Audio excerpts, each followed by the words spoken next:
पूरे लेक्चर में क्या करने वाले हम लोग? पूरे लेक्चर में सबसे पहले यूपीएससी यूपीपीसीएस के पीवाईक्यू देखने वाले हैं। सबसे पहले तो ये काम करने वाले हैं, ठीक है। फिर दूसरा काम करने वाले हैं, दोनों के सिलेबस में डिफरेंस देखने वाले हैं। तो पहला काम ये पीवाईक्यू, फिर दोनों के सिलेबस में डिफरेंस देखने वाले हैं, और फिर देखने वाले हैं दोनों की डिमांड क्या क्या है, डिमांड क्या क्या है, और फिर देखने वाले हैं हम लोग क्या करेंगे, यूपीएससी हिंदी क्या करेगी, ताकि आपका कमाल हो जाए एग्जाम में। मैं एकदम इस बात को लेकर पूरा गारंटेड हूं, 100% गारंटी हूं, ठीक है, कि आपने ये क्लासेस अगर की, समझी क्लासेस, समय दिया, तो मेंस एग्जाम में आप इसका कमाल देखोगे। ये सिंपल सी बात है।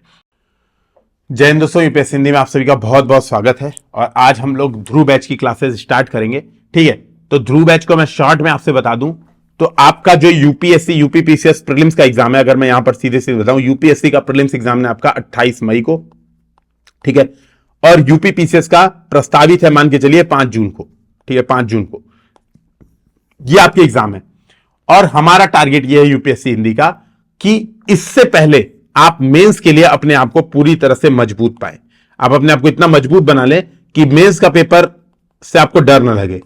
देखिए एक बात समझिएगा, जब आप प्रीलिम्स देने जाते हो ना, आप में से बहुत सारे स्टूडेंट, और एक बार कमेंट सेक्शन में ईमानदारी से इस बात को बताएगा, आप में से बहुत सारे स्टूडेंट हैं, मेरे कई सारे रिलेटिव्स ऐसे हैं जिनको मैं प्रॉपर जानता हूं, है ना, भैया दीदी प्रॉपर सही से जानता हूं।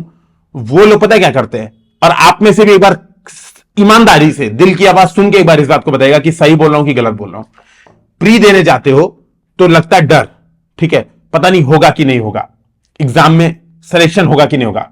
और प्री देने जाते हो तो सोचते हो, जब प्री एकदम तैयारी खूब कर रहे होते हैं, पूरे साल भर पढ़ाई कर रहे होते हो, और जब प्रीलिम्स एग्जामिनेशन के पास जाते हो तो लगता है यार मेंस नहीं तैयार है, यार मेंस सही से तैयारी नहीं हुई, मेरा ऑप्शनल बार रह गया, जीएस में यार अगर क्वेश्चन आ जाएगा तो मैं लिख नहीं पाऊंगा, मैंने आंसर राइटिंग की कभी प्रैक्टिस नहीं की। और फिर कहते हो एक काम करता हूं, इस बार स्किप कर देता हूं प्रीलिम्स, इस बार पहले मैं मेंस की तैयारी ढंग से करूंगा, ठीक है, प्रीलिम्स की तैयारी सर लास्ट में करूंगा, और आप पेपर आराम से स्किप कर देते हो। अभी रिसेंटली हम लोग जो मेंटरशिप की क्लासेस चला रहे हैं, तो उसमें मैं पर्सनली लोगों से बात भी कर रहा हूं, 1-to-1 बातें भी कर रहा हूं, ठीक है। कुछ उसके शॉर्ट्स वीडियो अब तक अपलोड भी हुए। कुछ लोग बोलते हैं कि सर मेरा प्राइवेसी है तो मत प्लीज अपलोड कीजिए, तो हम लोग ने अपलोड करना बंद भी कर दिया है। कुछ लोग ही कर देते हैं, कभी नहीं भी करते हैं। वहां पर भी ये बात आई थी, एक मैम से मेरी बात चल रही थी, उन्होंने सीधे ये बात बोली कि सर पहले मैं जब तैयारी कर रही थी तो मेरा ये था कि मेरी इंटरव्यू कॉल तो आ जाए, है ना, मेरा फर्स्ट अटेम्प्ट में सिलेक्शन हो जाए। अब जैसे जैसे एग्जाम नजदीक आ रहा है तो मुझे लग रहा है कम से कम मेरा प्रीलिम्स निकल जाए, कम से कम मेरा प्रीलिम्स निकल जाए। तो मैंने कहा देखिएगा एग्जाम तक ये होगा, आपको लगेगा एक काम करती हूं, इस बार स्किप कर दूंगी, अगली बार फिर से तैयारी करूंगी। ये चीजें होती हैं, ये चीजें आपके साथ होती हैं। ये बेसिकली जो बैच है, ये जो ध्रुव में हम लोग काम करेंगे, ये आपका ये जो मेंस वाला जो आपके दिमाग में जो प्रॉब्लम होती है ना कि यार पता नहीं यार मेंस की तैयारी हो पाएगी सही से कि नहीं हो पाएगी, है ना, मेंस हमें आता है कि नहीं आता है, हमारा तो मेंस का कुछ पढ़ा ही नहीं है। हमारे साथ जो यूपीएससी यूपीपीसीएस की तैयारी कर रहे हैं ना, चाहे हिंदी इंग्लिश कोई मीडियम हो, हिंदी इंग्लिश कोई मीडियम हो, मैं रेगुलर मेंटरशिप की क्लास दे रहा हूं, वहां पर भी ये प्रॉब्लम आती है, सर हमारे लिए मेंस का कुछ पढ़ा हुआ नहीं है। तो मैं समझाता हूं, मैं कहता हूं यार मेंस में ऐसा कुछ अलग से आता है क्या? मेंस के लिए मेंस में ऐसा कुछ अलग से, मेंस में 1+1 = 3 हो जाएगा क्या? नहीं, ऐसा तो कुछ होना नहीं है। मेंस में गोथेनबर्ग प्रोटोकॉल आया और प्रीलिम्स से गोथेनबर्ग प्रोटोकॉल आया, तो दोनों में अंतर क्या हुआ? कोई अंतर नहीं है, दोनों तो एक ही चीज है, कोई अंतर होता ही नहीं है। मुझे ये बात आज तक नहीं समझ में आई जब वो कहते हैं सर मेंस के लिए मेरा कुछ कंटेंट तैयार नहीं है। तो ये बैच आपका वो बहाना भी खत्म कर देगा। ये बैच करने के बाद आपको ये लगेगा मेंस के लिए तो मेरी सब चीज तैयार है। टारगेट हम लोग का ये है कि 500 प्रश्नों के माध्यम से, 500 प्रश्नों के माध्यम से यूपीएससी यूपीपीसीएस दोनों का, है ना, अभी मैं प्रॉपर बताऊंगा, एग्जैक्ट 500 नहीं होंगे, 500 से ज्यादा भी हो सकते हैं, 10-5% कम भी हो सकते हैं, ठीक है। यूपीएससी यूपीपीसीएस दोनों का कंप्लीट सिलेबस हम लोग डिस्कशन करेंगे। तो जैसे अगर मैं बात करूं, जैसे अगर आप देखोगे सिलेबस, अगर सिलेबस में ये है, सपोज ये है विश्व के भौतिक भूगोल की मुख्य विशेषताएं, ये है मान लो सिलेबस, ठीक है, यानी salient feature of words physical geography. तो पहली बात तो ये भी बता दे रहा हूं, हिंदी इंग्लिश दोनों मीडियम के लिए बैच है, किसी बैच के लिए साथ कोई भेदभाव नहीं है, दोनों लोग को समझ में आएगा। कंटेंट जो भी दिया जाएगा हिंदी इंग्लिश दोनों में दिया जाएगा। यहां पे जो मैं बताऊंगा बात हिंदी इंग्लिश दोनों में बताऊंगा। हालांकि मेरी इंग्लिश ऐसी नहीं है कि मैं पूरी स्टेटमेंट आपको इंग्लिश में बोलूंगा, नहीं, मैं जो कीवर्ड्स होते हैं, जैसे भौतिक भूगोल है या विश्व है, तो विश्व का मतलब वर्ड और भौतिक भूगोल का मतलब फिजिकल ज्योग्राफी। ये चीजें मैं प्रॉपर आपको जो कीवर्ड्स होते हैं वो हिंदी इंग्लिश दोनों में इस बात को बताऊंगा। आप ये सोचे कि मैं एकदम अंग्रेज बन जाऊं। So guys let's discuss second question, है ना। UPSC has asked this question in 2019, ऐसे में नहीं डिस्कशन करने वाला, लेकिन मैं प्रॉपर जैसे आपसे बातचीत कर रहा हूं, अगर आपको मेरी मेंस की मेंटरशिप क्लास समझ में आती है वहां पे प्रॉब्लम नहीं आती है, ठीक है। अगर आपको एनसीईआरटी बैच में आराम से चीजें समझ में आ रही है, वहां पे प्रॉब्लम नहीं आ रही है, हिंदी इंग्लिश दोनों मीडियम, किसी एक व्यक्ति ने भी आज तक शिकायत नहीं की कि सर मेरा इंग्लिश मीडियम मुझे चीज नहीं समझ में आ रही है, तो आपको यहां भी कोई प्रॉब्लम नहीं आएगी। तो अपने मन से पूर्वाग्रह, ठीक है, प्रीजुडाइज, यही कीवर्ड्स होते हैं, हटा के ये डिस्कशन देखिएगा, ठीक है। तो जैसे आप समझिएगा करने क्या वाले हम लोग, थोड़ा सा इस बात को स्टार्ट करते हैं, फिर सिलेबस देखेंगे, पीवाईक्यू देखेंगे, हर चीज करेंगे। तो पहले इस बात को समझिए, करने ये वाले हैं, जैसे ये पहला टॉपिक है salient features of world's physical geography, है ना, यानी विश्व के भौतिक भूगोल की मुख्य विशेषताएं। अब सीधी बात है, यहां पर सिलेबस आपको समझ में नहीं आएगा, विश्व के भौतिक भूगोल की मुख्य विशेषताएं क्या है भाई, नहीं क्लियर, दिमाग में नहीं चल रहा है कि क्या है भाई विश्व के भौतिक भूगोल की मुख्य विशेषताएं, ठीक है। लेकिन जब आप इसको डिकोड करोगे, जब आप इस, अब डिकोड भी कैसे होगा वो भी बताऊंगा। जैसे जो लोग भाई नहीं ज्वाइन करते हैं बैच, तो वो लोग अपने मन से भी ये काम आराम से कर सकते हैं, बशर्ते बस ये है अपने मन से यही काम करने में आपको 2 साल लग जाएगा, और हम लोग आपका 2 साल बचाएंगे, 2 महीने में वो काम करवाएंगे, क्योंकि हमने पहले से 2 साल लगा रखे हैं, ठीक है। तो वही इन्वेस्टमेंट है, ऐसे समझ लो, सिंपल सी बात है।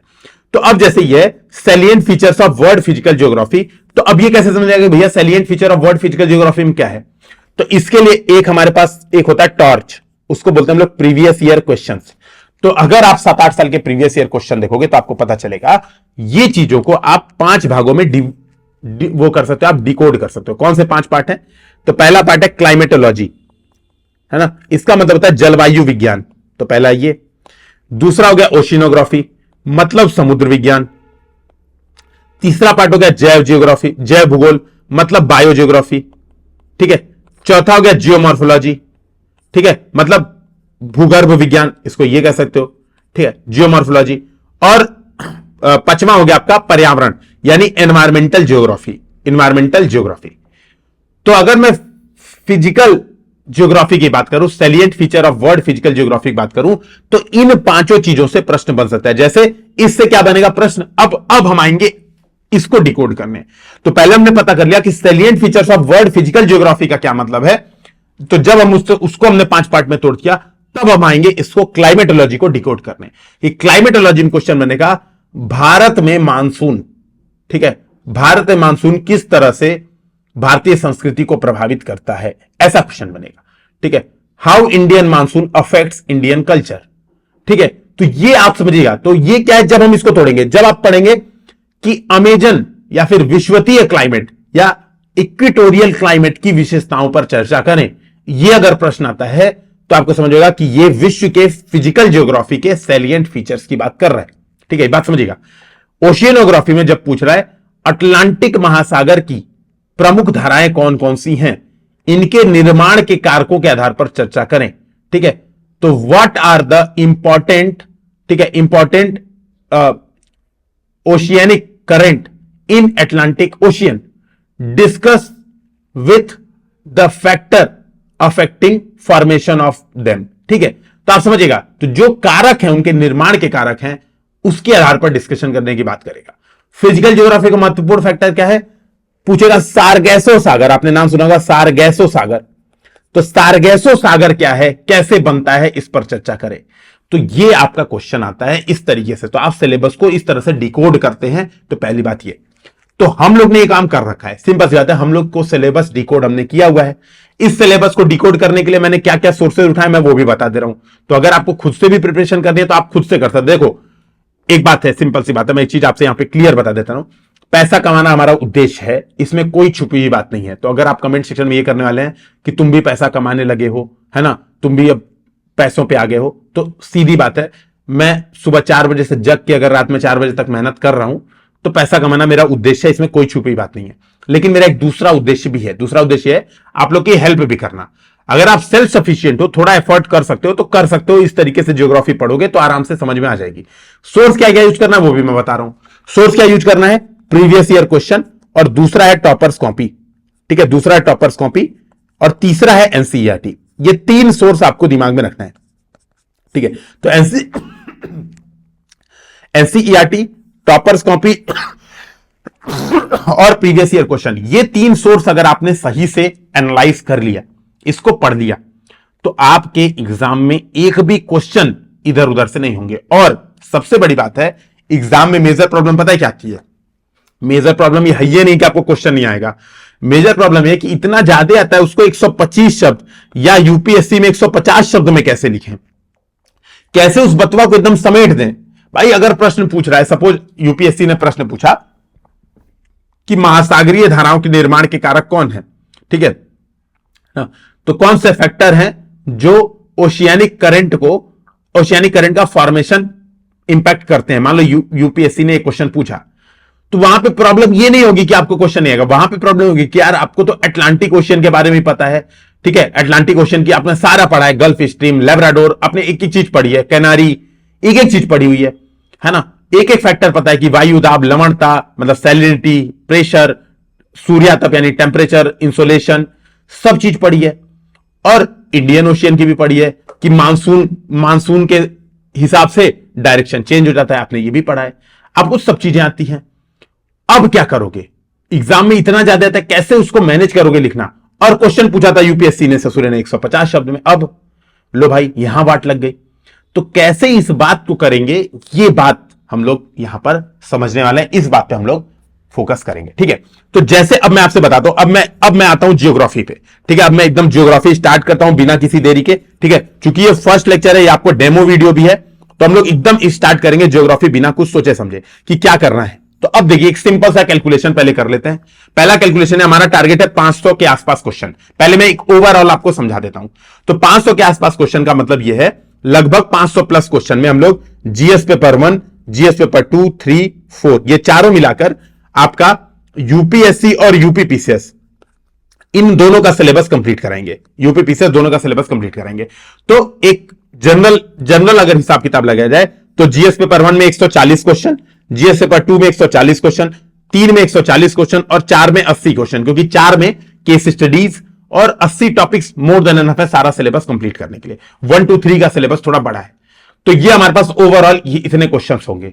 अब ये क्वेश्चन है, अब जैसे मान लो ये 140 क्वेश्चन है, तो एक सिंपल सी बात आती है कि सर भूगोल में कितने क्वेश्चन करने हैं, भूगोल में कितने क्वेश्चन करने हैं, तो इसका वेटेज हमें पता चल जाता है यूपीएससी यूपीपीसीएस के प्रीवियस ईयर क्वेश्चन से। तो अगर आप देखोगे यहां पे एनालिसिस है, मैं अभी 2022 का पेपर आपको दिखाता हूं। तो अगर आप देखोगे यहां पर, ठीक है, भूगोल, अगर आप भूगोल में देखोगे तो भूगोल में कितने प्रश्न आए, लगभग 3, 2, 5, 3, 8, 3, 4, 7, तो लगभग 100 नंबर आप देखोगे, लगभग 100 नंबर, 95 नंबर, 90 नंबर, लगभग 90 नंबर के प्रश्न हर साल आए हैं भूगोल में। 250 में 90 नंबर, मतलब लगभग कितना परसेंट हो गया, 40%, ठीक है। 250 चौको 100 मतलब 100 मान लो, एक बार ऑन एन एवरेज 40% मान लो 100, तो 140 के हिसाब से 140 क्वेश्चन का 40% कितना होता है, एक सिंपल सी बात है, 140 का 40% होता है 56, ठीक है। तो 56 मैं थोड़ा बढ़ा के मान ले रहा हूं, 60 से 65 क्वेश्चन हम लोग भूगोल के डिस्कशन करेंगे। अब इन 60 से 65 क्वेश्चंस में जैसे भौतिक भूगोल की मुख्य विशेषताएं हैं, इससे रिलेटेड कितने क्वेश्चंस बन सकते हैं, वो सब हम लोग करने वाले हैं। प्राकृतिक संसाधनों का वितरण है, कितने क्वेश्चंस बन सकते हैं, वो सब करने वाले हैं। तो 60 से 70 क्वेश्चन क्लास में करेंगे, 30-35 क्वेश्चन इसी कंटेंट पे आप लोग को होमवर्क दे दूंगा। तो लगभग 100 क्वेश्चन आप लोग भूगोल का प्रैक्टिस करोगे और आपका कंप्लीट हो जाएगा। लेकिन एक दो चीजें और हैं, भूगोल अपने आप में केवल भूगोल नहीं है, भूमिगोल नहीं है, जीएस पेपर 1 में नहीं है। यूपीएससी यूपीपीसीएस की डिमांड पहले समझिएगा, और डिमांड यूपीएससी यूपीपीसीएस की अभी मैं पीवाईक्यू के हिसाब से आपको दिखाऊंगा, तब आप लोग को और अच्छे से समझ में आएगा। लेकिन एक बार थोड़ा समझते रहिए, यूपीएससी यूपीपीसीएस की डिमांड है कि भैया जो बंदा आईएएस बनने वाला है उसको हमारे भूगोल का भी ज्ञान हो, लेकिन साथ में उसको हमारे कल्चर का भी ज्ञान हो, उसकी हमारी हिस्ट्री भी पता हो, उसको हमारी सोसाइटी भी पता हो। जीएस पेपर 1 इसीलिए आप देखोगे हिस्ट्री, कल्चर, सोसाइटी और ज्योग्राफी है। उसको हमारे एडमिनिस्ट्रेशन के बारे में पता हो, उसको हमारे अंतरराष्ट्रीय संबंधों के बारे में पता हो, उसको पता हो कि हमारा राज्य व्यवस्था यानी हमारा जो संविधान बना है वो किन आधारों पर बना है, उसको ये भी चीजें पता हो, ठीक है। तो इसीलिए जीएस पेपर 2 में ये चीजें सिलेबस में रखी गई है ना। सोशल जस्टिस को पता हो कि हमारा संविधान का मूल आधार है सोशल जस्टिस, सामाजिक न्याय, तो उसको ये भी बात पता हो। और उसको ये पता हो कि कैसे जियोग्राफी सोशल जस्टिस को इंपैक्ट करता है, कैसे जियोग्राफी इंटरनेशनल रिलेशन को इंपैक्ट करता है। तो इसीलिए जियोग्राफी जहां पर इंटरनेशनल रिलेशन को इंपैक्ट करता है उसको हम लोग बोलते हैं जियोपॉलिटिक्स, भू राजनीति बोलते हैं। ठीक है, उसको पता हो कि अर्थव्यवस्था जो है, जीएस पेपर 3 जो है अर्थव्यवस्था है, उसमें अगर मैं बात करता हूं खाद्य प्रसंस्करण उद्योग की, अगर मैं बात करता हूं खाद्य प्रसंस्करण उद्योग की, तो भैया जो आईएएस बनने वाला है, जिसको हम देश की बागडोर संभालने वाले हैं, उसको यह पता हो कि देश में फूड प्रोसेसिंग इंडस्ट्री यानी खाद्य प्रसंस्करण उद्योग का पोटेंशियल कहां कहां पे क्या है। उसको यह पता हो कि भैया नॉर्थ के जो माउंटेन्स हैं वहां पे बागवानी का बहुत अच्छा पोटेंशियल है। उसको यह पता हो कि राजस्थान का जो मरुस्थल है, मरुस्थलीय क्षेत्र है यानी डेजर्ट एरिया है, वहां पर डेयरी फार्मिंग का बहुत बड़ा स्रोत है। उसको बताओ कि जो नॉर्थ ईस्ट इंडिया का कल्चर अलग है, वहां पे गाय नहीं पालते हैं, मवेशी कैटल फार्मिंग नहीं होती, वहां पर सुअर पालते हैं। उसको यह भी पता हो नॉर्थ ईस्ट इंडिया इंडिया से अच्छे से नहीं जुड़ा है, वो ज्यादा अच्छे से जुड़ा है साउथ ईस्ट एशिया से, आसियान से ज्यादा अच्छे से जुड़ा है। तो इसको यह पता हो कि भैया अगर हमें नॉर्थ ईस्ट का डेवलपमेंट करना है तो हमें भारत को तो देखना ही है भाई, कि भारत तो हमारा देश है ही, लेकिन नॉर्थ ईस्ट को डेवलपमेंट करने के लिए आसियान के बाजार में एंट्री बहुत ज्यादा जरूरी है। उसको यह भी बात पता हो। और जब आंसर में आप ये डायमेंशंस ऐड करते हो तब आपको नंबर मिलते हैं अच्छे, तब आपको समझ में आता है कि हाँ भाई, एग्जामिनर को लगता है कि हाँ भाई ये बंदा है, इसको आईएएस बनाना है। और आप देखोगे ज्योग्राफी का रोल यहां पर बहुत बढ़ता है। कई लोग मुझसे बार बार पूछते हैं, ये क्वेश्चन रेगुलर के मेरे डाउट है, जब मैं फोन कॉल पे भी बात करता रहता हूं, ये रेगुलर के डाउट है। सर मेरे जीएस पेपर 3 में, खासतौर पे यूपी पीसीएस में, इधर यूपी पीसीएस वालों का बहुत फोन आया था। ठीक है, यूपी पीसीएस मुझे लगता है 1-2 साल में यूपीएससी के भी फोन आने शुरू हो जाएंगे, क्योंकि अभी क्या है, यूपीएससी के लिए मार्केट में बड़ी बड़ी कोचिंग्स हैं, उनके नाम हैं। तो जो लोग अपने आप को सोचते हैं कि हम बहुत एलीट क्लास के हैं, हमें केवल यूपीएससी की तैयारी करनी है, तो एक ही हमारे साथ है समस्या, मैं इसको एकदम एक्सेप्ट करता हूं, मैं इससे भागता नहीं हूं। तो वो यूपीएससी हिंदी ज्वाइन करने में डरते हैं, उनको लगता है ये हिंदी चैनल है, अंट-पंट छोटे मोटे बच्चे आ गए पढ़ाने, क्या ही पढ़ाएंगे ये, हम तो पढ़ेंगे डैश डैश डैश से, है ना, जिसके कारण अभी हिंदुत्व पर खतरा उत्पन्न हुआ, मुझसे पढ़ेंगे, हम पढ़ेंगे भाई बड़े साहब से, ओझा सर से, उनको जिंदगी भर पढ़ाने का अनुभव, मुझसे पढ़ेंगे।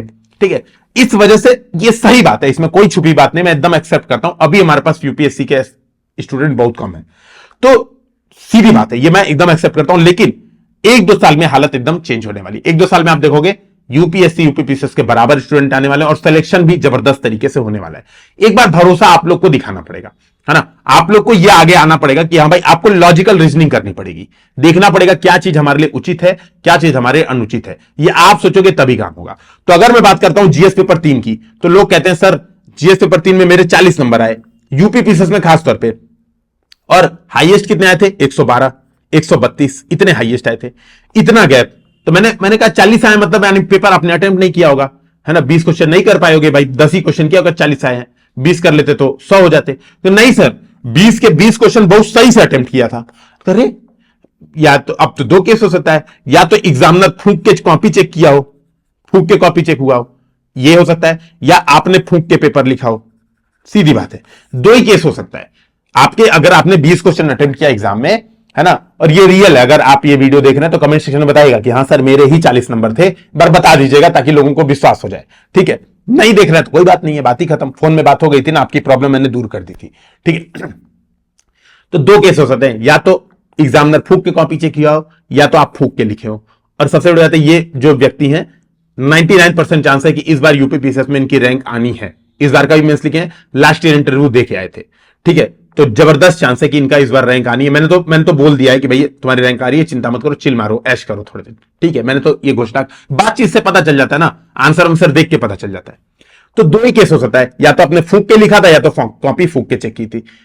कॉपी फूंक के चेक करने की बात बहुत कम होती है, क्योंकि भाई सब फूंक के चेक करता, सबको कम नंबर देता, आपको क्यों ऐसा दिया था? तो मैंने कारणों पे डिस्कशन किया, मैंने चर्चा की, तो पता चला हाँ भाई कमी हमारे अंदर थी। कमी हमारे अंदर क्या थी? जीएस पेपर 3 का मतलब हमारे दिमाग में सेट है इकोनॉमिक्स, हमारे दिमाग में सेट है इकोनॉमिक्स। लेकिन हम ये भूलना, मतलब ये हम छोड़ देते हैं बात को समझना कि इकोनॉमिक्स इन्वायरमेंट पे बहुत ज्यादा इंपैक्ट डालता है, इन्वायरमेंट इकोनॉमिक्स पे बहुत ज्यादा इंपैक्ट डालता है। हम ये चीज आंसर में टच करना भूल जाते हैं। अब ये चीज टच करना भूल जाते हैं कि भैया अर्थव्यवस्था भूगोल से बहुत ज्यादा प्रभावित होती है। भारत में कुछ रॉ मटेरियल्स हैं, उसकी इंडस्ट्री भारत में ज्यादा है। भारत में भी सेमीकंडक्टर सेमीकंडक्टर इंडस्ट्री की बात हो रही है, यानी सेमीकंडक्टर के लिए हम क्या कर रहे हैं, हम स्पेशल स्कीम्स चला रहे हैं, ठीक है, सेमीकंडक्टर मिशन चला रहे हैं। उसके लिए हमने गुजरात को क्यों चुना? फॉक्सकॉन और जो क्या कहते हैं, जो वेदांता है, इन्होंने अपना संयंत्र लगाने के लिए, अपना जो मैन्युफैक्चरिंग प्लांट है उसको लगाने की गुजरात क्यों सेलेक्ट किया? महाराष्ट्र में जा रहे थे, क्यों नहीं महाराष्ट्र में गए? तो ईज ऑफ जो डूइंग बिजनेस है वो ज्योग्राफी से बहुत इंपैक्ट डालता है। तटीय लोकेशन पे जो भारत की जो मेजर इंडस्ट्रियल रीजन है, क्यों कोस्टल एरिया में उपलब्ध है भाई? क्यों नहीं यूपी पूरा इंडस्ट्रियल बन गया? यूपी इंडस्ट्रियल स्टेट क्यों नहीं बन गया? इसका इंपैक्ट पड़ता है, यानी इकोनॉमिक्स पर इंपैक्ट पड़ता है ज्योग्राफी का। ये बात हम भूल जाते हैं। हम आंसर लिखते हैं तो एकदम गवर्नमेंट की स्कीम पर फोकस रखते हैं, सिंगल डायमेंशनल आंसर लिखते हैं, और यहीं पर हमारी बर्बादी तय हो जाती है। अभी मैं पेपर आपको दिखाऊंगा, अभी आप खुद समझेंगे। यह बहुत बड़ी प्रॉब्लम है। इसी वजह से एक व्यक्ति को 40 मिलता है, जबकि जो दूसरा व्यक्ति है जो समझ रहा है कि इकोनॉमिक्स हमारी इंटरनल सिक्योरिटी से प्रभावित हो रही है, इकोनॉमिक्स पर इन्वायरमेंट का भी इंपैक्ट पड़ रहा है। क्यों इन्वायरमेंट का इंपैक्ट पड़ रहा है? क्योंकि भाई कई सारे ऐसे प्रोजेक्ट हैं जो इन्वायरमेंट इंपैक्ट एनालिसिस के कारण चक्रम में फंस गए और आगे नहीं बढ़े। तो जब यह बात हमारे दिमाग में घुसनी शुरू होती है तब तक बहुत देर हो चुका होता है, ठीक है। तब तक यह हो चुका है कि हम मेंस लिख के आ चुके होते हैं 4 बार, तब हमें समझ आता है अरे रे रे रे। अच्छा, दूसरी बात, आप सोचोगे ये इतना ज्ञान दे रहा है, मेरा खुद का भी अनुभव है, मेरा खुद का भी यही अनुभव है। मैं भी जब पहली बार मेंस लिख के आया 2018 में, तब मुझे ये बात घुसी। पहले मैं भी यही करता था जो आप लोग आज करते हो ना, ऐसा कुछ नहीं है कि मैं और आप में अंतर है। इसीलिए मुझे पता है कि ये यूपीएससी हिंदी आने वाले समय में बेस्ट होने वाली है। क्यों? मैं आपके समान ही एस्पिरेंट रहा हूं भाई, 2 साल पहले का एस्पिरेंट रहा हूं, बहुत समय भी नहीं लगा। ऐसा भी नहीं है कि मैंने बचपन में 90s में मैंने एग्जाम देना बंद कर दिया था।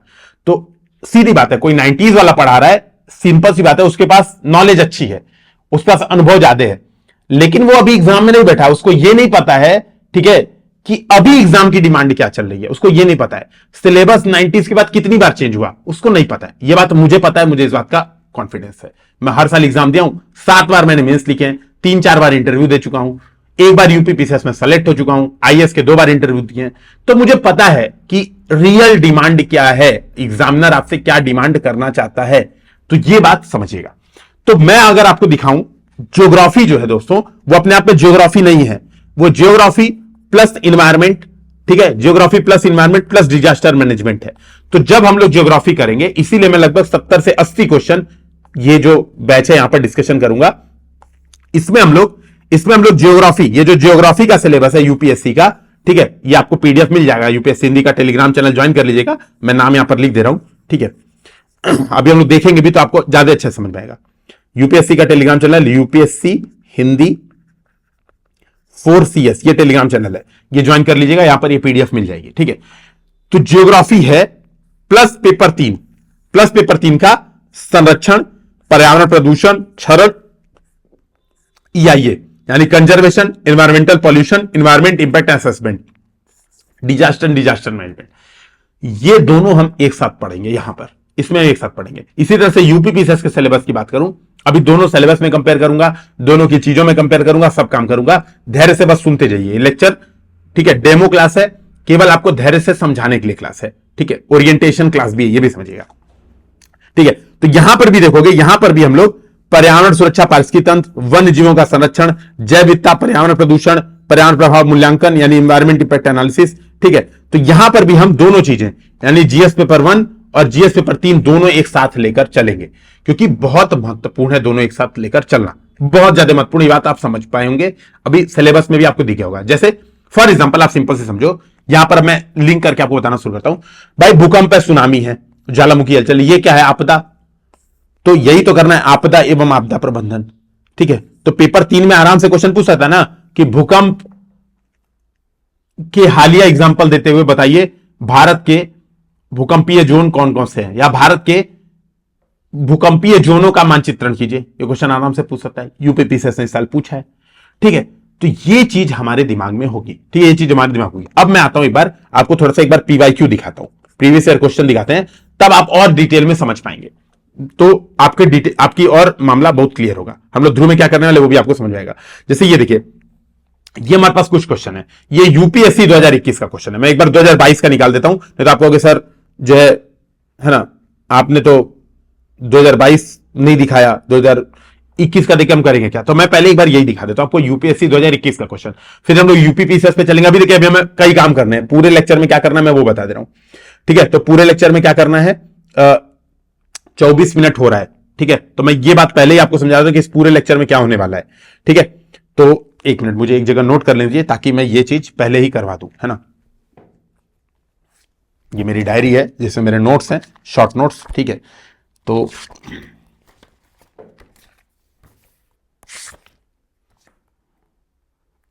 25 मिनट पर मैंने ये डिस्कशन किया है, ठीक है। पूरे लेक्चर में क्या करने वाले हम लोग, पूरे लेक्चर में सबसे पहले यूपीएससी यूपीपीसीएस के पीवाईक्यू देखने वाले हैं। सबसे पहले तो ये काम करने वाले हैं, ठीक है। फिर दूसरा काम करने वाले हैं, दोनों के सिलेबस में डिफरेंस देखने वाले हैं। तो पहला काम ये पीवाईक्यू, फिर दोनों के सिलेबस में डिफरेंस देखने वाले हैं, और फिर देखने वाले हैं दोनों की डिमांड क्या क्या है, डिमांड क्या क्या है, और फिर देखने वाले हैं हम लोग क्या करेंगे, यूपीएससी हिंदी क्या करेगी, ताकि आपका कमाल हो जाए एग्जाम में। मैं एकदम इस बात को लेकर पूरा गारंटेड हूं, 100% गारंटी हूं, ठीक है, कि आपने ये क्लासेस अगर की, समझी क्लासेस, समय दिया, तो मेंस एग्जाम में आप इसका कमाल देखोगे। ये सिंपल सी बात है। और ऐसा कोई भी कोर्स मार्केट में जो ये काम करवाता है, आंसर राइटिंग इन्वेस्टमेंट कराता है, ठीक है, वो 25,000 रुपए सबकी मिनिमम फीस है, मिनिमम। जो बड़ी बड़ी कोचिंग है या छोटी मोटी भी कोचिंग है, नाम भी मैंने नहीं सुना था, मैंने तो कई लोग के देखे थे 45,000। जैसे भाई विजन का समझ में आता है कि यार विजन बड़ी कोचिंग है तो 45,000 फीस मेंस क्रैश कोर्स के लिए रखता है, मेंस क्रैश कोर्स उनका 45,000 का होता है, तो समझ में आता है। अब एक नई नई 2-3 कोचिंग खुली है, पता नहीं, मुझे नाम भी नहीं पता है ना, नाम यहाँ पे ले भी नहीं सकता मैं, ठीक है, क्योंकि आप लोग भी नहीं जानते होगे तो झूठ में क्यों बताऊं। उनकी भी फीस 30,000 35,000 है। अब पता नहीं किस बात के लिए, मुझे बात समझ में नहीं आती है, ठीक है। तो ये बात समझिएगा। तो ये है, और यूपीएससी हिंदी की फीस कितनी है, 2500 रुपया। लास्ट ईयर भी हमारी फीस इतनी थी, इस साल भी हमने फीस नहीं बढ़ाई है। तो हमारा पूरा टारगेट ये है कि जो सबसे पिछड़े हुए लोग हैं और उसके साथ जो सबसे अगड़े लोग हैं, भाई पैसा तो किसी को नहीं काटता है ना, तो चाहे आप अमीर हो या गरीब हो, बिना किसी भेदभाव के आप ये कोर्सेज ज्वाइन कर सके। इवन इसकी जीएसटी 20% भरोगे ना, साथ में जीएसटी इंक्लूसिव नहीं होता है, ये लोग जीएसटी ऊपर से लेते हैं, हमारे ये फीस में जीएसटी इंक्लूड है, ये जीएसटी हम लोग अपने जेब से भरते हैं, ठीक है। तो इतने जब आप जीएसटी एक्स्ट्रा भरोगे तो हमारी फीस उतने में कवर हो जाएगी, ठीक है। तो ये काम हमें करना है प्रॉपर, ठीक है। तो आप इस बात को देखिएगा, तो हम लोग ये काम करने वाले हैं। अब एक बार मैं आपको क्वेश्चन दिखाता हूं, एक बार थोड़ा यूपीएससी के यूपीपीसीएस के एक बार पीवाईक्यू से हम लोग स्टार्ट करते हैं, ठीक है। एक मिनट, मैं इसको एक जगह क्रॉप करके रख लेता हूं ताकि ये हमारे काम में आपको मैं बता पाऊं कि हाँ भाई देखो ये काम ने किया है आज, ठीक है, प्रूफ दे पाऊं। यहां पर इसको मैं ऊपर रख देता हूं, ठीक है। अब देखिए वापस, अब एक बार देखेंगे तो यूपीएससी 2022 का क्वेश्चन अगर आप देखेंगे तो 22 का क्वेश्चन है, प्राथमिक चट्टानों की विशेषताओं एवं प्रकारों का वर्णन कीजिए, describe the characteristics of and types of primary rocks. Direct question, अगर आपको प्राइमरी रॉक्स के बारे में पता है तो आप सीधे सीधे यहां पर लिख सकते हो। बस चीज है कि कुछ डायग्राम्स, कुछ मैप्स ऐड कर रहे हैं। जैसे ये डायग्राम्स क्या होता है, प्राइमरी सेकेंडरी टर्शियरी रॉक में जो साइकिल बनती है, ठीक है, वो भी आपने पढ़ा होगा। तो ये बहुत बड़ा क्वेश्चन है, डायरेक्ट क्वेश्चन है, कोई इनडायरेक्ट क्वेश्चन है ही नहीं इसमें, ठीक है ना। प्रकार भी क्या, जो अंतर्भेदी बहिर्भेदी 2 प्रकार हैं, ये भी मामला एकदम क्लियर है, ठीक है। अब दूसरा देखो, दूसरा अभी समझते रहना, यानी ये पूरा स्टैटिक और डायरेक्ट। अगर आपने एनसीईआरटी पढ़ी है तो आप इस क्वेश्चन को डायरेक्ट अटेम्प्ट कर सकते हो आराम से, सीधा सीधा। और एनसीईआरटी बैच में मैंने ये क्लास में क्वेश्चन करवाया भी है। एक बार एनसीईआरटी बैच वाले अगर आप लोग ये वीडियो देख रहे हो तो एक बार कमेंट सेक्शन में कमेंट कर देना कि हाँ सर ये क्लास कराया है, ताकि लोगों को लगे कि हाँ ऐसा किया है। ऐसे ऊट पटांग उलझुल बातें यहां पे नहीं कर रहा हूं मैं भी कुछ फूंक के नहीं आया हूं, ठीक है। ये बात आपकी जिम्मेदारी है, इस बात को बता देना। अगला क्वेश्चन है, discuss the meaning of colour coded weather warning for cyclone prone area given by IMD. भारतीय मौसम विज्ञान द्वारा चक्रवात प्रवण क्षेत्रों के लिए जो चेतावनी दी जाती है उसको चर्चा करें। अब भाई ये समझो, ये जो है कलर कोड, ये जो कलर कोड है ये करंट अफेयर्स का है, सिंपल सी बात है। इसमें स्टैटिक का कोई लेना देना नहीं है। Current affairs, full current affair, direct direct. भाई कलर कोड क्या है सीधे बताओ। तो यानी अब समझ में आ रही, यानी अब रिक्वायरमेंट भी देखते रहना। अभी रिक्वायरमेंट में मैं बताऊंगा कि ज्योग्राफी पढ़ने के लिए क्या रिक्वायरमेंट, अभी आपको क्लियर हो जाएगा। तीसरा, दक्कन ट्रैप की प्राकृतिक संसाधन संभावनाओं की चर्चा कीजिए, discuss the natural resource potential of Deccan trap. ये क्या है, डायरेक्ट स्टैटिक पार्ट, सीधा एनसीईआरटी। एनसीईआरटी क्लास 9th और 11th इन दोनों को मिला के आराम से आप ये क्वेश्चन आराम से कर सकते हो, डायरेक्ट स्टैटिक है। भारत में पवन ऊर्जा की संभावना का परीक्षण कीजिए, सीमित क्षेत्रीय विस्तार के कारणों को समझे, examine the potential of wind energy in India explain the reasons for their limited spatial spread. ये क्या है? पूरी तरह से बेसिक प्लस करंट का मिक्सचर है, पूरी तरह से स्टैटिक प्लस करंट का मिक्सचर है। सिंपल सी बात है कि एरिया वाइज डिस्ट्रीब्यूशन, गुजरात में कितना है, तमिलनाडु में कितना है, किधर सबसे ज्यादा है, किधर सबसे कम है, 100 फीट की ऊंचाई के बाद कितना है ना? क्योंकि एक भाई पवन ऊर्जा क्या करते हैं, ऐसा जमीन पे थोड़ा ना लगा देते हैं पंखा पवन ऊर्जा थोड़े हैं, बड़ा बड़ा पंखा लगाते हैं, हाइट पे लगाते हैं जहां पे हवाएं तेज चले। ये बात समझिएगा। सीमित क्षेत्रीय विस्तार के कारण ये क्या है? करंट अफेयर्स है, आप ऐड करेंगे, है ना? तो आप इसको देख पाएंगे। अगर मैं बात करूं, अगर आप इन 4 क्वेश्चन को आप देखेंगे तो आपको ये समझ में आ जाएगा। अगर आपने एनसीईआरटी प्लस करंट अफेयर्स किया है, ये 2 चीज आपने कवर की है जियोग्राफी के लिए, तो आपके पास मोर देन एनफ मटेरियल हो जाता है एग्जाम में आंसर राइटिंग करने के लिए।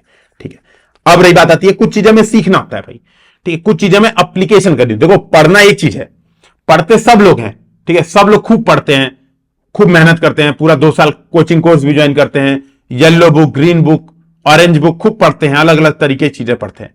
लेकिन जब बात आती है एप्लीकेशन की, तो सारे लोग टाइम फीस हो जाते हैं, है ना? सारे लोग एप्लीकेशन में सबकी हालत खराब हो जाती है। ठीक है, तो ये क्या है?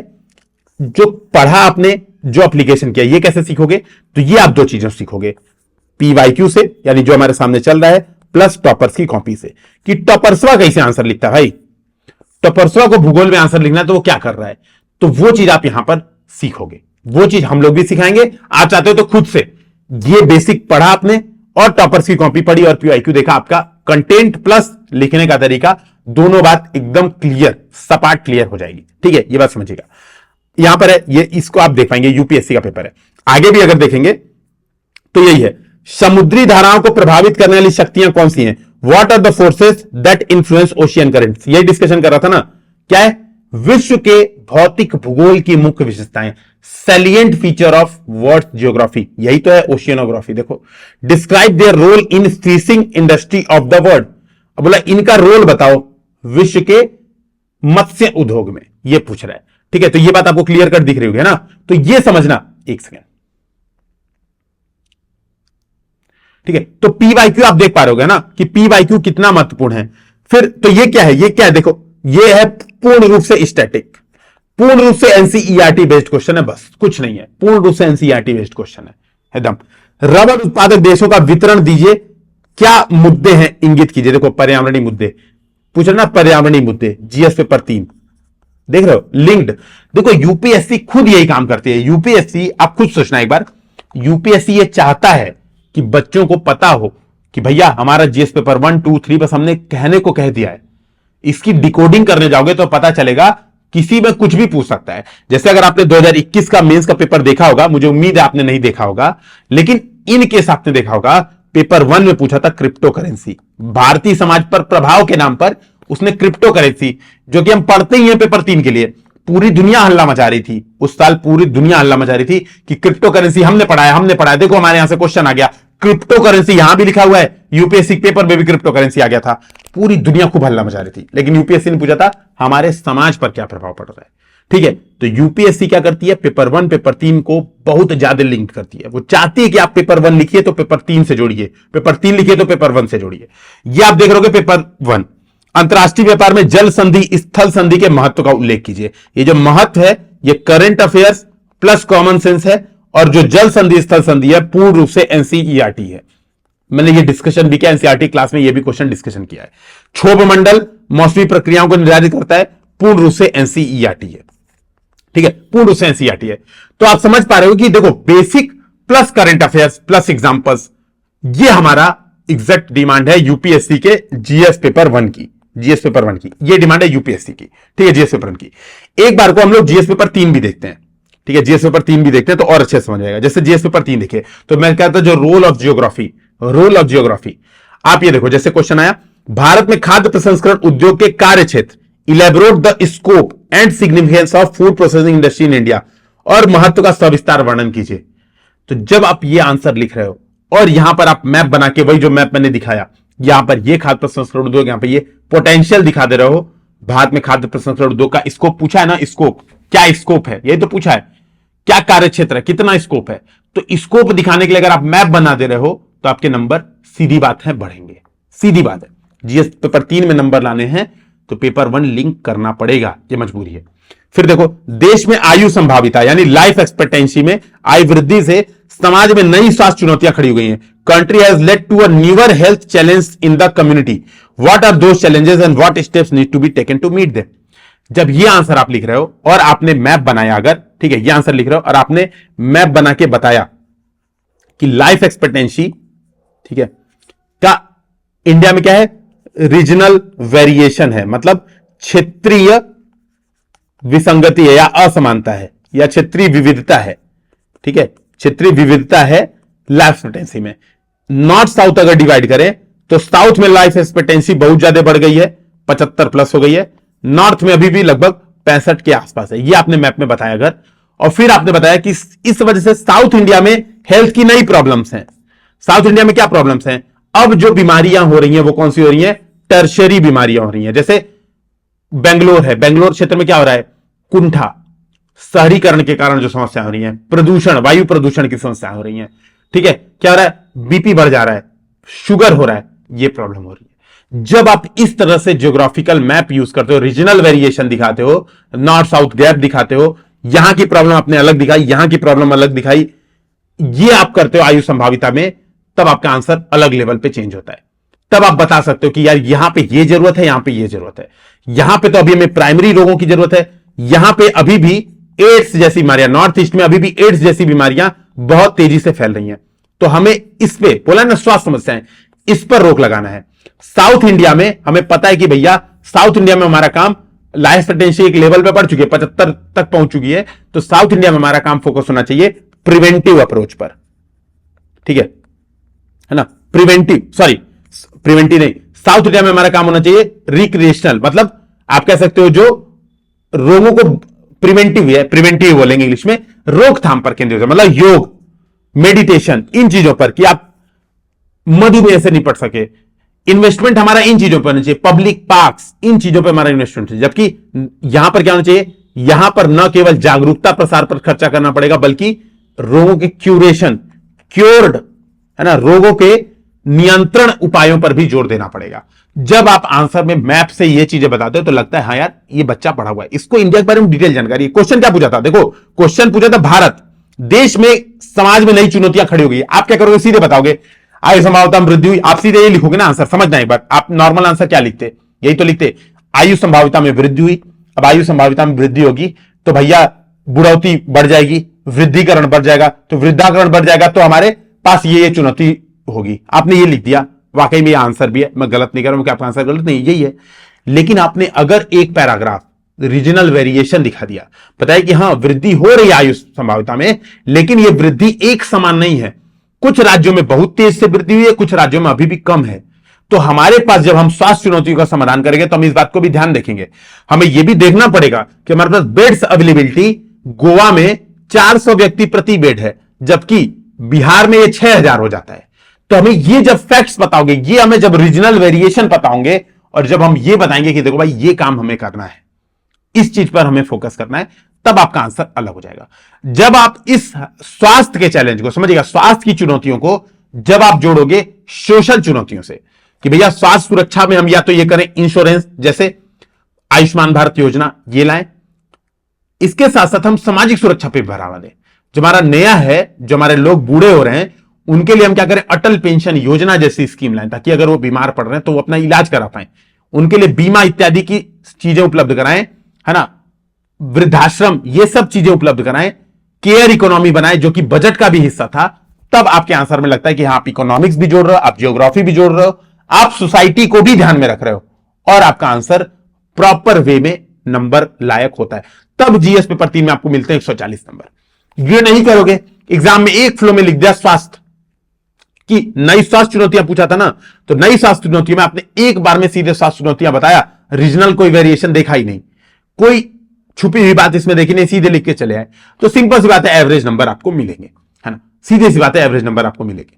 जैसे आप देखिए अगला, अगर 7वां प्रश्न देखेंगे तो फोटोकेमिकल स्मॉग, ये क्या है, ये ज्योग्राफी है भाई, फोटोकेमिकल स्मॉग ज्योग्राफी है प्रॉपर, कि दिल्ली इत्यादि में क्यों बहुत ज्यादा बन रहा है ना, फोटोकेमिकल स्मॉग हर तरफ से बंद है, समुद्री हवाएं नहीं आ रही हैं, ठीक है। ये जब आप एग्जांपल्स दे रहे हो, ये प्रॉपर बता रहे हो कि निर्माण के कारक ये हैं, धुआं, धूल, ये सब, है ना, इस चीज को ज्योग्राफिकल एस्पेक्ट में बता रहे हो, तब आपके नंबर बढ़ जाते हैं। जब आप समन बता रहे हो तो बता रहे हो कि हवाएं मिक्सचर नहीं हो रही हैं यहां पर, तो हम क्या करें, पानी का छिड़काव कर सकते हैं, पराली दहन रोक सकते हैं। जब ज्योग्राफिकल एस्पेक्ट में जा रहे हो, मैप्स बना रहे हो, डायग्राम बना रहे हो कि ये दिल्ली, अगर एक केस स्टडी टाइप की कि दिल्ली है, दिल्ली में यहां से पराली का धुआं आ रहा है, यहां पे अरावली रीजन है तो हवाएं ट्रैप हो जाती हैं, ठीक है, यहां पे क्योंकि शिवालिक है, यहां पे अरावली है तो हवाएं ट्रैप हो जाती हैं। समुद्र से दूरी बहुत ज्यादा है, समुद्र से दूरी बहुत ज्यादा है तो समुद्री हवाओं का प्रभाव नहीं रहता है, जो समकारी प्रभाव होता है वो नहीं होता है। तो आप इस बात को जब इस तरीके से रिप्रेजेंट करो ना तो आपको नंबर अच्छे खासे मिलने तय है, ठीक है। बादल फटना, बादल फटना क्या है, जियोग्राफी है भाई, एक डिजास्टर है नो डाउट, लेकिन ये क्या है, जियोग्राफी है, ठीक है। भारतीय उपमहाद्वीप में कहां फट रहा है, पहाड़ों पर मेजरली, शहरों क्षेत्रों पे, दो मेजर रीजन है, शहरी क्षेत्र, पहाड़ी क्षेत्र, ठीक है। पहाड़ों पर क्यों फट रहा है, क्योंकि जो तेज है ट्रॉपिकल ईस्टर्ली जेट है वो क्या हो रहा है, ग्लोबल वार्मिंग के कारण शिफ्ट हो जा रहा है पहाड़ों पर, और वो मानसून को अपने अंदर खींच ले रहा है, लो प्रेशर रीजन उपलब्ध करा रहा है, और इस वजह से पहाड़ों पर बादल फट रहे हैं। जब ये रीजन आप बता रहे हो एग्जाम में, ज्योग्राफिकल रीजन दे रहे हो, तो आपको नंबर मिलने हैं।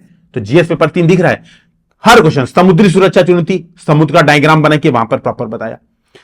समेकित कृषि प्रणाली, विपणन की ऊर्ध्वमुखी अधोमुखी, है ना, यानी फॉरवर्ड बैकवर्ड लिंकेज या फिर up stream down stream process को मैप से बता रहे हो, डायग्राम से बता रहे हो, सिंपल सी बात है, आपको नंबर एक्स्ट्रा मिलने हैं। जेम्स वेब टेलीस्कोप, देखो इसका आप जीएस 3 में मानो, जीएस पेपर 1 में, आप इसको साइंस का क्वेश्चन मान सकते हो, और आप इसको एक बार याद है, जूनो भी पूछा था पेपर 1 में, जूनो, मानव जाति के लिए जूनो के क्या लाभ हो सकते हैं, ये प्रश्न पूछा था, है ना, पेपर 1 में पूछा था। तो यूपीएससी पेपर है, मन करता है पेपर 1 में पूछते हैं, मन का पेपर 2 पूछते हैं, ये डिपेंड आप पे करता है। आप क्या इस संकीर्ण विचारधारा को मानते हैं, नैरो माइंडेड एग्जाम में सोच रखते हैं कि पेपर 1 में ये पूछेगा, पेपर 2 में ये पूछेगा, पेपर 3 में ये पूछेगा, ठीक है। यूपीएससी का पेपर दिख गया आपको। अब मैं एक बार आपको यूपी पीसीएस का पीवाईक्यू दिखाता हूं, दोनों चीजें हम लोग साथ साथ में करते चलेंगे, ठीक है।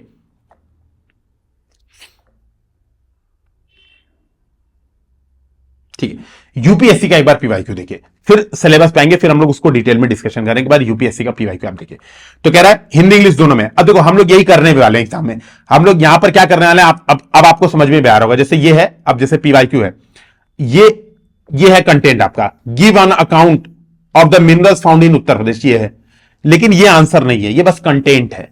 तो हम क्या करेंगे, आपको हिंदी इंग्लिश दोनों में कंटेंट देंगे। देखो हिंदी इंग्लिश दोनों में कंटेंट है, लिखना क्लास में सिखाएंगे, इसको डायग्राम में कैसे रिप्रेजेंट करना है, इसमें मैप्स कैसे बनेंगे, इसमें कोई फ्लोचार्ट बन सकता है क्या, क्या इसमें कोई ग्राफ भी बन सकता है क्या, क्या इसको इन्वायरमेंट से जोड़ा जा सकता है क्या इसको भौतिक भूगोल से जोड़ के लॉजिकल रीजनिंग बता सकते हैं क्या, कि भैया उत्तर प्रदेश 3 भागों में बटा हुआ है। सपोज देखो आंसर का तरीका, यहां पे तो सीधे सीधे लिख दिया ना कि उत्तर प्रदेश में ये धारक है, ये खनिज है, ये पाए जाते हैं, सीधे बता दिया, चूना पत्थर ये।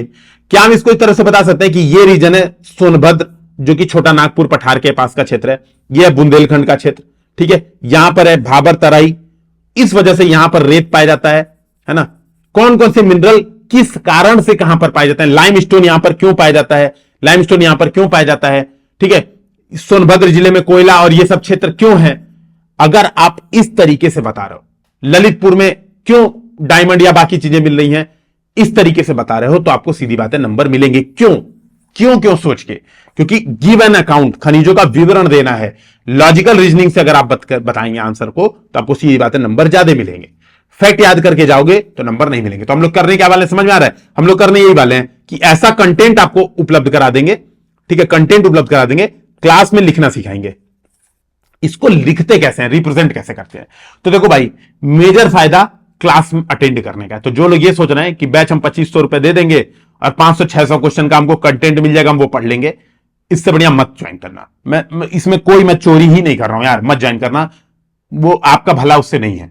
आपका भला तभी है जब आप क्लासेस करें, क्योंकि तभी आप समझ पाएंगे। हां, ये कर सकते हो कि आप सेलेक्टिव क्लासेस करें, कि मान लो आपको लग रहा है कि पॉलिटी में बहुत अच्छी आती है, तो पॉलिटी की 3 क्लासेस, 2 क्लासेस इंट्रोडक्शन वाली देख ली, 3-4 क्लासेस देख ली, पॉलिटी की सारी क्लासेस कंटेंट नहीं पढ़ा, क्योंकि कंटेंट आपका क्लियर है, ठीक है। ज्योग्राफी में भी यही किया कि 5-6-7 क्लासेस शुरू की देख ली, है ना, बाकी क्लियर है, यही तो बताएंगे सर, एक्स्ट्रा बताएंगे, बस बीच बीच में रैंडमली देख लिया, ये काम कर सकते हो। लेकिन ये मत सोचना कि केवल कंटेंट इकट्ठा करके और कंटेंट बेचेंगे, हम लोग वो वाले नहीं है। वो काका वीडियो वाले लोग नहीं है कि पीडीएफ का आपसे पैसा लेंगे। पीडीएफ, आधी पीडीएफ तो ऐसे ही फ्री में अपलोड कर देंगे, ठीक है। तो ये कोई इसका लोड ही नहीं है, लेकिन क्लास मैटर करेंगी, ठीक है। जो मैटर होगा वो क्लास होगा। तो ये आप देख रहे हो कि ये चीजें हैं। तो यूपी के क्वेश्चन देखोगे, अगर मैं यूपी के क्वेश्चन की बात करूं तो यूपी क्वेश्चन में सीधा सीधा क्वेश्चन यूपी वालों ने पूछा है, उत्तर प्रदेश से पाए जाने वाले खनिजों का विवरण दें, सीधा, ठीक है। अगर आप देखोगे सीधा, स्मार्ट सिटी के विकास के लिए बुनियादी ढांचागत तत्वों की गणना करें, direct question. Right a note on global warming, global warming पर एक टिप्पणी लिखें, देखो डायरेक्ट क्वेश्चन है, मतलब इधर उधर कोई बात ही नहीं, कोई बकैती नहीं, डायरेक्ट क्वेश्चन सीधा, ठीक है। तो यूपी पीसीएस 2018 में देखो डायरेक्ट क्वेश्चन। अगर मैं नीचे चलूं, ठीक है, थोड़ा सा इस समय के क्वेश्चन पे जाऊं, लेटेस्ट क्वेश्चन जो अभी आ रहे हैं, ठीक है। सिंचाई के साधन क्या है, सिंचाई की भूमिका का विश्लेषण करें, डायरेक्ट, ठीक है। मृदा अपरदन से प्रभावित क्षेत्रों का वर्णन कीजिए, डायरेक्ट। उत्तरदायी कारकों की भी पहचान कीजिए, सीधा सीधा क्वेश्चन। डिस्क्राइब, है ना, चक्रवात क्या है, तो भूगोल का क्वेश्चन है, चक्रवात क्या है, समशीतोष्ण चक्रवातों की उत्पत्ति के कारणों की व्याख्या कीजिए, डायरेक्ट। एनसीईआरटी, कुछ नहीं पढ़ना है, एनसीईआरटी पढ़ना है, खत्म करना है आंसर, इधर उधर कोई बकैती नहीं, ठीक है। गंगा के मैदान के ग्रामीण बस्तियों के प्रतिरूपों की विवेचना कीजिए, ठीक है, यानी rural settlement, patterns of rural settlement in Gangetic plain, direct. जल संकट क्या है, direct. Water crisis, suggest suitable measure for water resource management, direct question. तो अगर आप यूपी पीसीएस का पेपर देखोगे, यूपी पीसीएस के पेपर को, तो दो चीजें आपको दिखेंगी, है ना। अब यानी आपने पेपर देख लिया पीवाईक्यू, अब मैं सिलेबस पे आता हूं तो आपको और अच्छे से समझ में आएगा। सिलेबस भी ओपन करता हूं तो ज्यादा अच्छे से चीजें समझ में आएगी, ठीक है। ये हो गया हमारे पास एक चीज। मैं क्या करता हूं, यूपीएससी यूपी पीसीएस दोनों का सिलेबस अगल बगल ओपन करने की कोशिश करता हूं। मुझे एक सेकंड आप लोग समय दें, ताकि और अच्छे से आपको समझ में आएगा कि मैं कहना क्या चाहता हूं, कैसे पढ़ना है, किस तरीके से पढ़ना है, और एग्जैक्ट दोनों की डिमांड क्या है। जैसे आप लोग अभी हल्ला करोगे कि सर जो है ना, हम तो यूपी पीसीएस वाले हैं सर, हम यूपीएससी कैसे पढ़ेंगे। तो ये हल्ले से बचाने का मैं उपाय यहां पर कुछ कर रहा हूं। मुझे थोड़ा सा 1 मिनट समय दीजिए आप, ठीक है। टेलीग्राम चैनल ज्वाइन कर लीजिए। ध्रुव बैच भी मैं बता रहा हूं, मेंस के पहले आपके पास गोल्डन अवसर है, ये ध्रुव बैच, ठीक है। मेंस के पहले आप अगर 2 काम कर लेते हो, देखो मेंस के पहले आप 2 काम कर लेते हो अगर, ठीक है, ध्रुव बैच से 500 क्वेश्चन की आपने प्रैक्टिस कर ली जो हमने क्लास में बताया, और सृजन 3 महीने या 2 महीने सृजन आंसर राइटिंग बैच ज्वाइन करके 2 महीने अपनी कॉपी चेक करा ली, 2 महीने की आप क्या लिख रहे हो, जो क्लासियम समझ में आ रहा है वो समझ के अप्लाई कर पा रहे हो कि समझ से ऊपर से केवल जा रहा है। जैसे ये भी तो हो सकता है कि क्लास मैंने समझाया और आपके ऊपर से चला गया, ठीक है। तो ये बात पता करने के लिए अगर आप ये 2 काम कर ले रहे हो, ठीक है, एक सेकंड,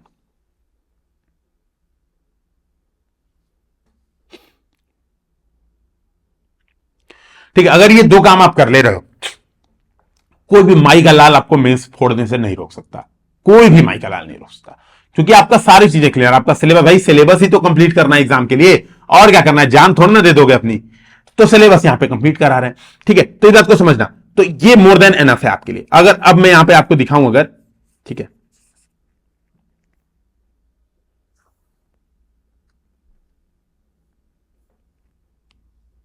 लास्ट ईयर जब हम लोग ने ध्रुव पढ़ाया था ना, तो लास्ट ईयर हम लोग ध्रुव कैसे पढ़ाया था, हम लोग ने बेसिकली वो उठा लिया था घटना चक्र।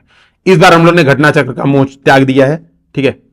इस बार हम लोग कुछ चीजें ऐड है, नो डाउट, है ना, मैं ऐसा नहीं कहूंगा कि घटना चक्र, या क्योंकि भाई अच्छा घटना चक्र वाले भी ऐसा थोड़ा ना कि खुद रिसर्च कर रहे हैं कि यूपी में एक तो जियोग्राफर भेजा और वो रिसर्च करके पेपर दे रहा है, तब वो ज्योग्राफी के नोट्स दे, नहीं, वो भी इधर उधर से उठा ही रहे हैं, ठीक है।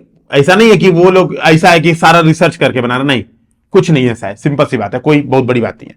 तो अगर आप दोनों के पीवाईक्यू आपने देखे, अभी बार सिलेबस पे नजर डालिए तो आपको कुछ चीजें पता चलेंगी, ठीक है। पीवाईक्यू आपने दोनों को मैंने दिखाया। तो अगर यूपी पीसीएस की मैं बात करूं, पहले बार यूपी पीसीएस की बात कर लेता हूं। तो यूपी पीसीएस क्या है दोस्तों, यूपीएससी का पीवाईक्यू अगर आपने कर लिया यूपीएससी पीवाईक्यू यूपी पीसीएस में प्लस यूपी पीसीएस का पीवाईक्यू, तो आपके 95% क्वेश्चन आराम से हो जाएंगे, केवल यही 2 सोर्स है और कुछ नहीं करना है। यूपीएससी आपके पास मान लो समय नहीं बचा, मतलब आपके पास 5 दिन बचा और 5 दिन बाद आपका मेंस है, और आप सोच रहे हो ज्योग्राफी के लिए मैं क्या करूं, तो अगर आपने केवल यूपीएससी पीवाईक्यू रीडिंग कर ली, लिखने की थोड़ी बहुत प्रैक्टिस है, यूपी पीसीएस का पीवाईक्यू रीडिंग कर ली, प्रैक्टिस है, तो आप 95% क्वेश्चन कर लोगे। कैसे, अभी मैं प्रूफ के साथ दिखा रहा हूं। जैसे देखो यहां पर समझना, पहले तो एक बार सिलेबस दोनों का देखते हैं, तब चीजें और क्लियर होंगी। क्या है, पहले सिलेबस देखिए, मैं हिंदी वाला कर ले रहा हूं सामने, ठीक है, या इंग्लिश वाला कर लूं, दोनों ही है ऊपर नीचे। मैं थोड़ा सा जूम हो जाएगा ना तो और अच्छे से क्लियर दिखेगा, ठीक है। तो मैं हिंदी वाला एक बार को कर लेता हूं सामने। तो यहां पर देखिए, ये यूपी पीसीएस का सिलेबस है हमारे सामने। मैं गारंटी दे रहा हूं यूट्यूब पर या किसी कोचिंग में इस तरह से अलग अलग नहीं डिस्कशन किया जाता है। आप खुद कभी देख लीजिएगा, आपने बहुत सारी कोचिंग की होगी, ठीक है। मैंने सुना है कि फीस 1 लाख रुपए देकर भी यूपी पीसीएस की आजकल तैयारी होती है, ठीक है, मैंने ये बात सुनी है। लेकिन यहां पर मतलब मुश्किल से हम लोग का सारा बैच मिला लो ना, pre test series, mains test series सब मिला लोगे तो 10,000 रुपए का सारा मिला जुला के खत्म, तैयारी खत्म। उसके अलावा कुछ नहीं करना, केवल इसी ढंग से पढ़ना है और सारी तैयारी घर बैठे। और सबसे बड़ी बात है, यहां पे आपको मेंटरशिप भी मिलती है। मेंटरशिप की क्लासेस डेली हो रही हैं, बिना रुके डेली मेंटरशिप की क्लासेस चल भी रही हैं आपकी। सिलेबस अगर देखेंगे तो पहला पॉइंट है विश्व के भौतिक भूगोल की मुख्य विशेषताएं, यहां पर ही है तो डन। दूसरा पॉइंट है प्राकृतिक संसाधनों का वितरण, यहां पर भी वही है। विभिन्न जिम्मेदार कारक, उद्योगों के स्थापित करने के जिम्मेदार कारक। हिंदी रीड कर रहा हूं समझाने के लिए, जब डिस्कशन करेंगे ना हम लोग, क्वेश्चन देखेंगे तो मैं प्रॉपर आपको हिंदी इंग्लिश दोनों में बताऊंगा, चिंता मत कीजिए। अभी केवल एक बार समझिए दोनों चीजों को, ठीक है। फिर है भूकंप, सुनामी, ये सब इस प्रकार के परिवर्तनों के प्रभाव, इस प्रकार के परिवर्तनों के प्रभाव, भूकंप, सुनामी। यूपीएससी खत्म, अब कुछ बचा ही नहीं यूपीएससी में, यही 3 पॉइंट है। अरे ये क्या हुआ, यूपीपीसीएस तो बहुत बड़ा सिलेबस है, यूपीपीसीएस अब नई बकैती कर रहा है, कुछ पॉइंट ऐड कर रहा है, कह रहा है हम बड़े लोग हैं। तुम क्या समझते हो हम यूपीपीसीएस यूपीएससी के बराबर है? नहीं, हम अलग लोग हैं, हम एक्स्ट्रा सिलेबस देंगे। तो इसने कहा रुको, ये देखो, भारत के समुद्री संसाधन और उनकी क्षमता, एक पॉइंट नया क्रिएट कर दिया। दूसरा पॉइंट, मानव प्रवास, विश्व की शरणार्थी समस्या, दूसरा पॉइंट। तीसरा पॉइंट, सीमा और सीमांत यानी फ्रंटियर एंड बाउंड्री, तीसरा पॉइंट इन्होंने और पूछ दिया। चौथा, जनसंख्या और बस्तियां, शहरीकरण, स्मार्ट शहर, स्मार्ट गांव, कीबोर्ड, इन्होंने ये दे दिया चौथा पॉइंट। और 5वां पॉइंट, उत्तर प्रदेश का विशिष्ट ज्ञान, ठीक है, इतिहास, संस्कृति, ये रीति रिवाज, पर्यटन, है ना, बेसिकली ये है, इसको हटाइए, इतिहास संस्कृति हटाते हैं, ये है उत्तर प्रदेश का विशिष्ट ज्ञान, मानव और प्राकृतिक संसाधन, जलवायु, मिट्टी। ये 5 पॉइंट इन्होंने अलग से दे दिए सिलेबस में, बस कुछ नहीं। बोला यूपीएससी का सिलेबस प्लस 5 पॉइंट बराबर यूपीपीसीएस का सिलेबस। तो जो लोग हल्ला करते सर हम केवल यूपीपीसीएस वाले हैं या हम केवल यूपीएससी वाले, तो मान लो अगर आप केवल यूपीएससी वाले हो तो हम लोग क्या करने वाले हैं भाई, पहले इन तीनों पॉइंट को कवर करेंगे, इसके बाद आप मत करना क्लास मत करना, पहले इन तीनों पॉइंट को कवर करेंगे, बेसिक से लेकर एडवांस लेवल तक के क्वेश्चंस पे जाएंगे, तो आपका अपने आप में हो गया यूपीएससी सिलेबस खत्म। यूपीपीसीएस वाले हो तो आपको ये पॉइंट एक्स्ट्रा कराया जाएगा। तो बस यही अंतर है। फीस में हम लोगों ने मगजमारी से बचने के लिए कोई अंतर नहीं रखा है। तो मान लो मैक्सिमम लोग आजकल ऐसे ही हैं जो यूपीएससी यूपीपीसीएस दोनों देते हैं, मैक्सिमम लोग ऐसे ही हैं। फीस में कोई अंतर नहीं है, बराबर फीस है, दोनों की 2500 रुपए ही फीस है। तो अगर मान लो आप दोनों एग्जाम दे रहे हो तो यूपीपीसीएस वाला बैच ज्वाइन कर लीजिए, दोनों चीज कवर होगी। अगर आप केवल यूपीएससी दे रहे हैं तो केवल यूपीएससी वाला ज्वाइन कर लीजिए, कम चीजें कवर होंगी, ढंग से होंगी। अब एक चीज और समझिएगा, ऐसा नहीं है कि यूपीएससी यूपीपीसीएस के सिलेबस में कुछ अंतर है, कुछ नहीं। यूपीपीसीएस वालों ने मूर्ख बनाया और कुछ नहीं किया है, केवल मूर्ख बनाया। मतलब ऐसा नहीं होता कि चुग्गा फेंक दिया और लो भाई खा लो और जाल में फंस जाओ, जाल में फंसाने का काम किया जो लोग अलग मानते हैं, कुछ नहीं है। देखो क्या अंतर है, बस मानना। जैसे आप समझो एक बात, मतलब देखो मूर्खता देखो, है ना, इसी कहते हैं मूर्खता, समझना। एक है भारत के समुद्री संसाधन और उनकी क्षमता, यही है ना क्वेश्चन। रिसोर्स मतलब India marine resource and their potential, ये है ना, oceanic resource of India and their potential, यही तो है। देखो टॉपिक यही है, oceanic resource of India and their potential, यही है ना। यूपीएससी क्वेश्चन कह रहा है विश्व के प्रमुख प्राकृतिक संसाधनों का वितरण, जिसमें भारत भी शामिल है, भारतीय उपमहाद्वीप को शामिल करते हुए। तो संसाधनों का वितरण क्या केवल जमीन पर होता है? अगर मान लो मैंने क्वेश्चन पूछ दिया, यूपीएससी ने क्वेश्चन पूछ दिया एग्जाम में कि भारत के समुद्री संसाधनों का विवरण दीजिए और बताइए कि भारत इन संसाधनों में कितना समृद्ध है, हाउ रिच, है ना, how rich India in that type of resources, मान लो, या मरीन रिसोर्सेस क्वेश्चन पूछे, तो आप कहोगे नहीं नहीं ये सिलेबस नहीं है, एकदम नहीं मना कर पाओगे। इन्होंने क्या किया, बस इसी बात को एक्स्ट्रा ऐड कर दिया है। ह्यूमन माइग्रेशन एक सोसाइटी की प्रॉब्लम है, रिफ्यूजी प्रॉब्लम ये सोसाइटी की प्रॉब्लम है, हिस्ट्री ज्योग्राफी जोड़ के ये प्रॉब्लम है, ठीक है। क्योंकि कई जगह ह्यूमन माइग्रेशन कैसे हो रही है, प्राकृतिक कारणों से हो रही है। हमने पढ़ा था पुश फैक्टर पुल फैक्टर, यही पढ़ते हैं। तो अगर मान लो यहां पर पूछ देता है यूपीएससी भी ये क्वेश्चन को, तो आप मना कर दोगे? एकदम नहीं मना करोगे। कोविड 19 प्रवास पे प्रश्न बन चुके हैं, ठीक है, प्रश्न बन चुके हैं। इवन अगर आप टेस्ट सीरीज ज्वाइन करोगे ना, कोई भी टेस्ट सीरीज, जैसे आप विजन, दृष्टि, अब यूपीएससी हिंदी भी नेक्स्ट मंथ से मेंस की test series year wise launch कर देगी, तो कोई भी टेस्ट सीरीज ज्वाइन करोगे तो ये क्वेश्चंस बनते ही हैं कि कोविड 19 ने सोशल जस्टिस में बन जाएगा। बस जियोग्राफी का नाम नहीं लिखेंगे, मैं लिख दूंगा, जब यूपीएससी में क्वेश्चन बनाऊंगा तो मैं लिख दूंगा ये सोशल जस्टिस का क्वेश्चन है कि भारत में जलवायु परिवर्तन प्रेरित प्रवासन पर चर्चा कीजिए, ठीक है, ये क्वेश्चन पूछ दूंगा। आप मना कर दोगे कि नहीं नहीं सिलेबस में नहीं है, तो कोई बात नहीं। अंतर केवल एकमात्र अंतर एक चीज है सिलेबस में यूपीएससी, वही उत्तर प्रदेश भूगोल का विशिष्ट ज्ञान, ये भी अंतर नहीं है। जब भाई बस ये क्या है, यूपी पीसीएस थोड़ा स्पेसिफिक जा रहा है और अंडर जा रहा है। भाई आपको भारत का भूगोल पढ़ना है, सिलेबस में क्या है, भारतीय उपमहाद्वीप को शामिल करते हुए, यहां देखो सिलेबस में विश्व के भौतिक भूगोल की मुख्य विशेषताएं, ठीक है, salient feature of world physical geography है ना, तो क्या विश्व के बाहर है, क्या मंगल ग्रह में रहते हैं हम लोग, उत्तर प्रदेश वाले मंगल ग्रह पे रहते नहीं। बस इन्होंने कह दिया कि उत्तर प्रदेश का विशिष्ट ज्ञान होना चाहिए आपको, खनिज, सिंचाई के स्रोत, मिट्टी, वन, खान, ये सब होना चाहिए, बस समझना। बस इन्होंने इस बात को बता दिया। आप जब इंडिया का भूगोल पढ़ते हो तो आप ये जरूर पढ़ते हो कि उत्तर प्रदेश में भाबर, तराई, है ना, तराई रीजन में भाबर, तराई, बांगड़, खादर, ये सब होते हैं। मैंने खुद ने एनसीईआरटी में पढ़ा है।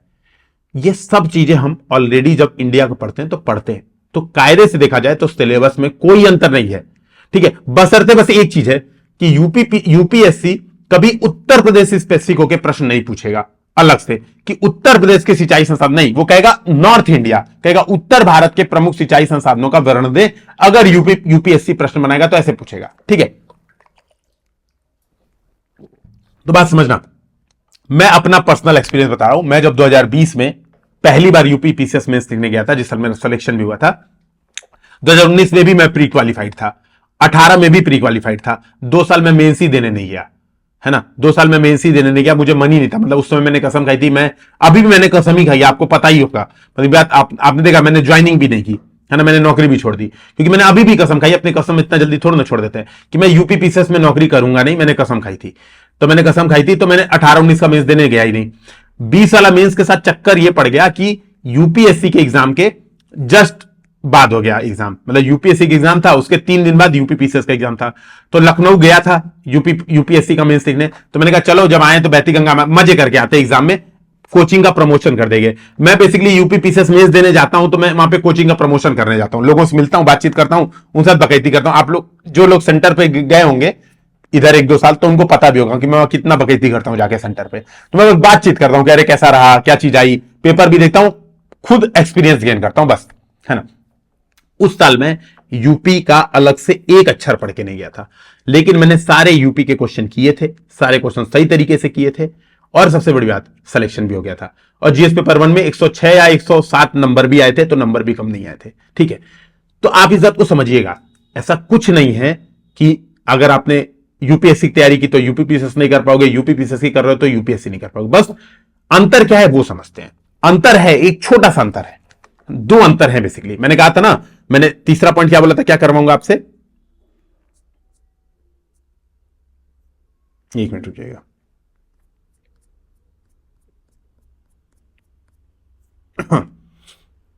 ये मैंने ये बोला था ना, देखो अब वापिस आते हैं। यूपीएससी पीसीएस पीवाईक्यू हमने देख लिया, सिलेबस मैंने दिखा दिया कि 6 पॉइंट अलग हैं, 6 पॉइंट एक्स्ट्रा पढ़ने हैं। डिमांड मैंने कहा था तीसरा पॉइंट करेंगे हम, डिमांड पे बात करेंगे कि दोनों की डिमांड में क्या अंतर है। तो डिमांड में पहली अंतर देखो क्या है, ठीक है, पहले इसी बात को समझ लो।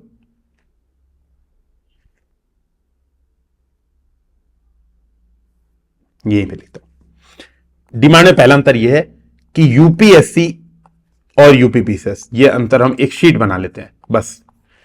तो यूपीएससी क्वेश्चन एप्लीकेशन बेस्ड पूछता है, एप्लीकेशन बेस्ड पूछता है, प्लस आपका स्टैटिक। तो स्टैटिक आपको आता है तो यूपीएससी क्वेश्चन आपको अप्लाइड पूछता है, जैसे कि परिप्रशांतीय क्षेत्र के भौगोलिक उसका वर्णन। जैसे आप इस साल का पेपर देखेंगे 2022 का, मैंने आपको दिखाया था, बेसिकली आपको जैसे पूछा स्थमस और मतलब स्थमस और स्ट्रेट इंटरनेशनल ट्रेड में कैसे इंपॉर्टेंट है, तो कैसा क्या इंपॉर्टेंस है इंटरनेशनल ट्रेड में स्थमस और स्ट्रेट का, ये क्वेश्चन पूछा है यूपीएससी, यानी एप्लीकेशन।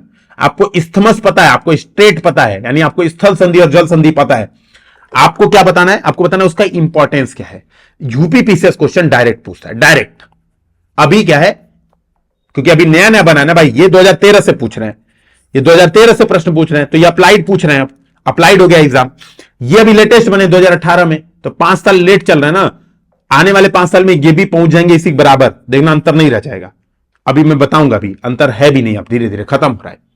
ये क्वेश्चन अभी थोड़ा डायरेक्ट पूछ रहा है, सीधा सीधा, कि बताओ भूकंप क्या होता है, बताओ हिमानी से बनी हुई निक्षेपण डिपोजिशनल फीचर्स कौन कौन से होते हैं। डायरेक्ट क्वेश्चन पूछ रहे हैं, सीधा डायरेक्ट क्वेश्चन पूछ रहा है। ये अप्लाइड, ये डायरेक्ट। जैसे यूपीएससी क्वेश्चन पूछेगा कि विश्व के लौह इस्पात उद्योग वर्तमान में बंदरगाहों के निकट क्यों स्थापित हो रहे हैं, कारण बताओ। ठीक है, यूपीपीसीएस पूछेगा लौह इस्पात उद्योगों के वितरण पर चर्चा कीजिए। सिंपल। इनके क्वेश्चन थोड़े इनडायरेक्ट है, इनके क्वेश्चन डायरेक्ट है। एक बात अंतर यह पता चल गई, पहला अंतर। जो दूसरा अंतर है यूपीएससी यूपीपीसीएस में, दूसरा अंतर है, यूपीपीसीएस वाले सामान्यतः अपना जो अलग पॉइंट इन्होंने सिलेबस का दिया है, जो अलग से पॉइंट दिया है सिलेबस में, 5 पॉइंट है ना, जो कि यूपीएससी में भी पूछ सकता है, नो डाउट। यूपीएससी भी ये क्वेश्चंस बना सकता है ना, मना नहीं कर सकते हम कि नहीं बनाओ। लेकिन ये वाले ससुरे यूपीपीसीएस ये 5 पॉइंट अलग से जरूर पूछते हैं, जरूर पूछते हैं। आप हर बार देख लेना। तो अगर आप पेपर देखेंगे तो ये 5 पॉइंट से प्रश्न जरूर बने। देखो, उत्तर प्रदेश खनिजों का विवरण दें, ठीक है। स्मार्ट सिटी, देखो अलग से पॉइंट, मैं सिलेबस बगल में ओपन कर रहा हूं, आपको वहीं पे दिखाता हूं, तो आपको और अच्छे से समझ में आएंगी चीजें और क्लियर होगा। ठीक है, अच्छी बात यह कि हमारे पास टेक्नोलॉजी है अब, और मैं आपसे बता रहा हूं गारंटी के साथ, जो तरीके से हम लोग पढ़ा रहे हैं, ठीक है, यह बात तुम एकदम क्लियर कट समझ लीजिए, ये तरीके से आपको कोई भी नहीं पढ़ाता है। कितना भी एक्सपीरियंस टीचर हो, कितना भी कह दे कि मैंने ये पीएचडी की है, हमारे यहां से इतने आईएएस बन गए, इतने, यार आपको लगता है कि क्या केवल हिंदी साहित्य पढ़ के कोई आईएएस बन सकता है? क्या केवल कोई भूगोल पढ़ के आईएएस बन सकता है? आपको ऐसा लगता है? खुद एक बार अंतरात्मा में झांक के देखिएगा। और क्या जो स्पेशल हिंदी साहित्य वाले टीचर हैं, क्या वो हर सब्जेक्ट पढ़ाते हैं? श्रेय लेना किसी सफलता का, है ना, ये मेरे हिसाब से बहुत सही बात नहीं है। हम लोग भी देखो ये नहीं कहते कि हमारी वजह, हम कहते हैं ये हमारे स्टूडेंट्स रहे हैं, है ना, हमने साथ रखा है, ये हमारे साथ थे, बस मेंटरशिप दिए, जहां पे जरूरत पड़ी हेल्प की, बस। हिंदी साहित्य भी जो सिलेक्शन हुआ, कब के सिलेक्शन हुए भाई? वो आप दिखा रहे हो सिलेक्शन, वो 2018 से वही लोग लगातार सेलेक्ट हो रहे हैं, वही 2022 में भी सेलेक्ट हो गए, 2021 में भी, 22 में आएगा। बताइए, ये बताइए ना, फाउंडेशन बेस से कितने सिलेक्शन हुए? कोई माइकल लाल ये नहीं पूछता है कि यार फाउंडेशन बेस से कितने सिलेक्शन हुए, ये नहीं कोई पूछता है, क्योंकि ये पूछ देगा तो असलियत खुल जाएगी, और असलियत खुल जाएगी तो दिल्लियां कैसे जाएंगे, मम्मी पापा का 2 लाख रुपया हुआ कैसे बर्बाद करेंगे, ये क्वेश्चन कोई नहीं पूछता है ना। मैंने देखा हमारे जान पहचान के टीचर है, ठीक है, तो वो डालता है कि हमारे यहां से पढ़ के ये आईएएस रैंक, आईएएस 14-15, वो पढ़ाते हैं साइंस एंड टेक।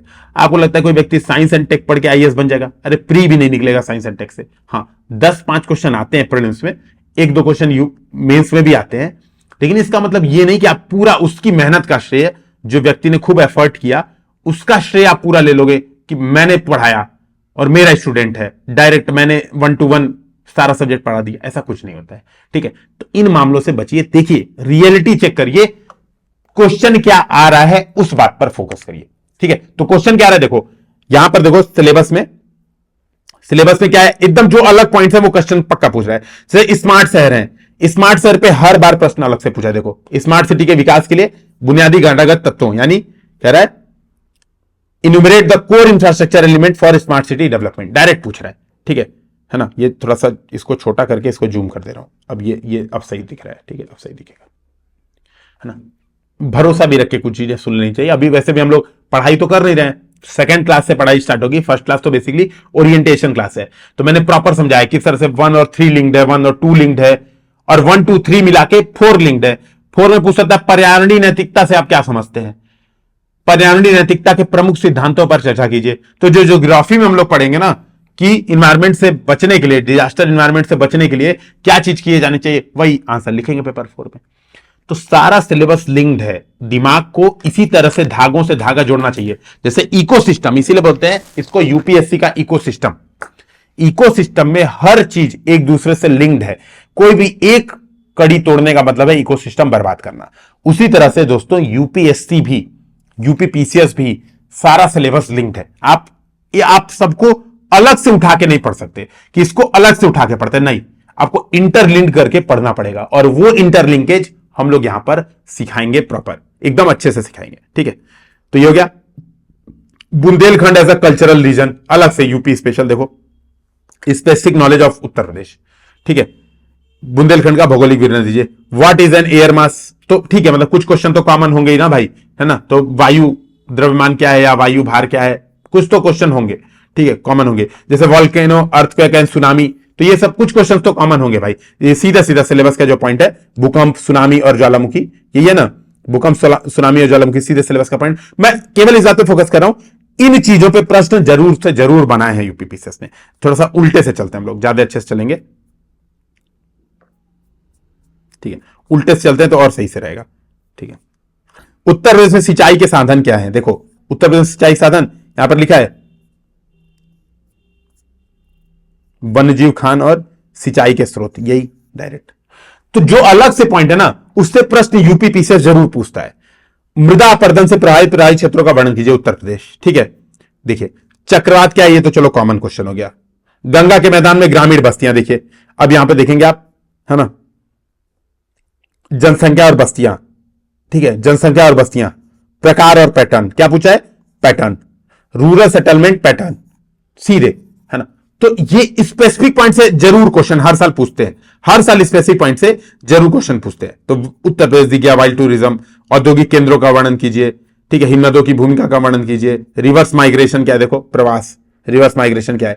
अब बताओ, ठीक है, यहां पर भारत अगर पूछ दे, भारत कर दे, तो क्या ये यूपीएससी क्वेश्चन नहीं बन जाएगा? आराम से बन जाएगा। मना करोगे क्या?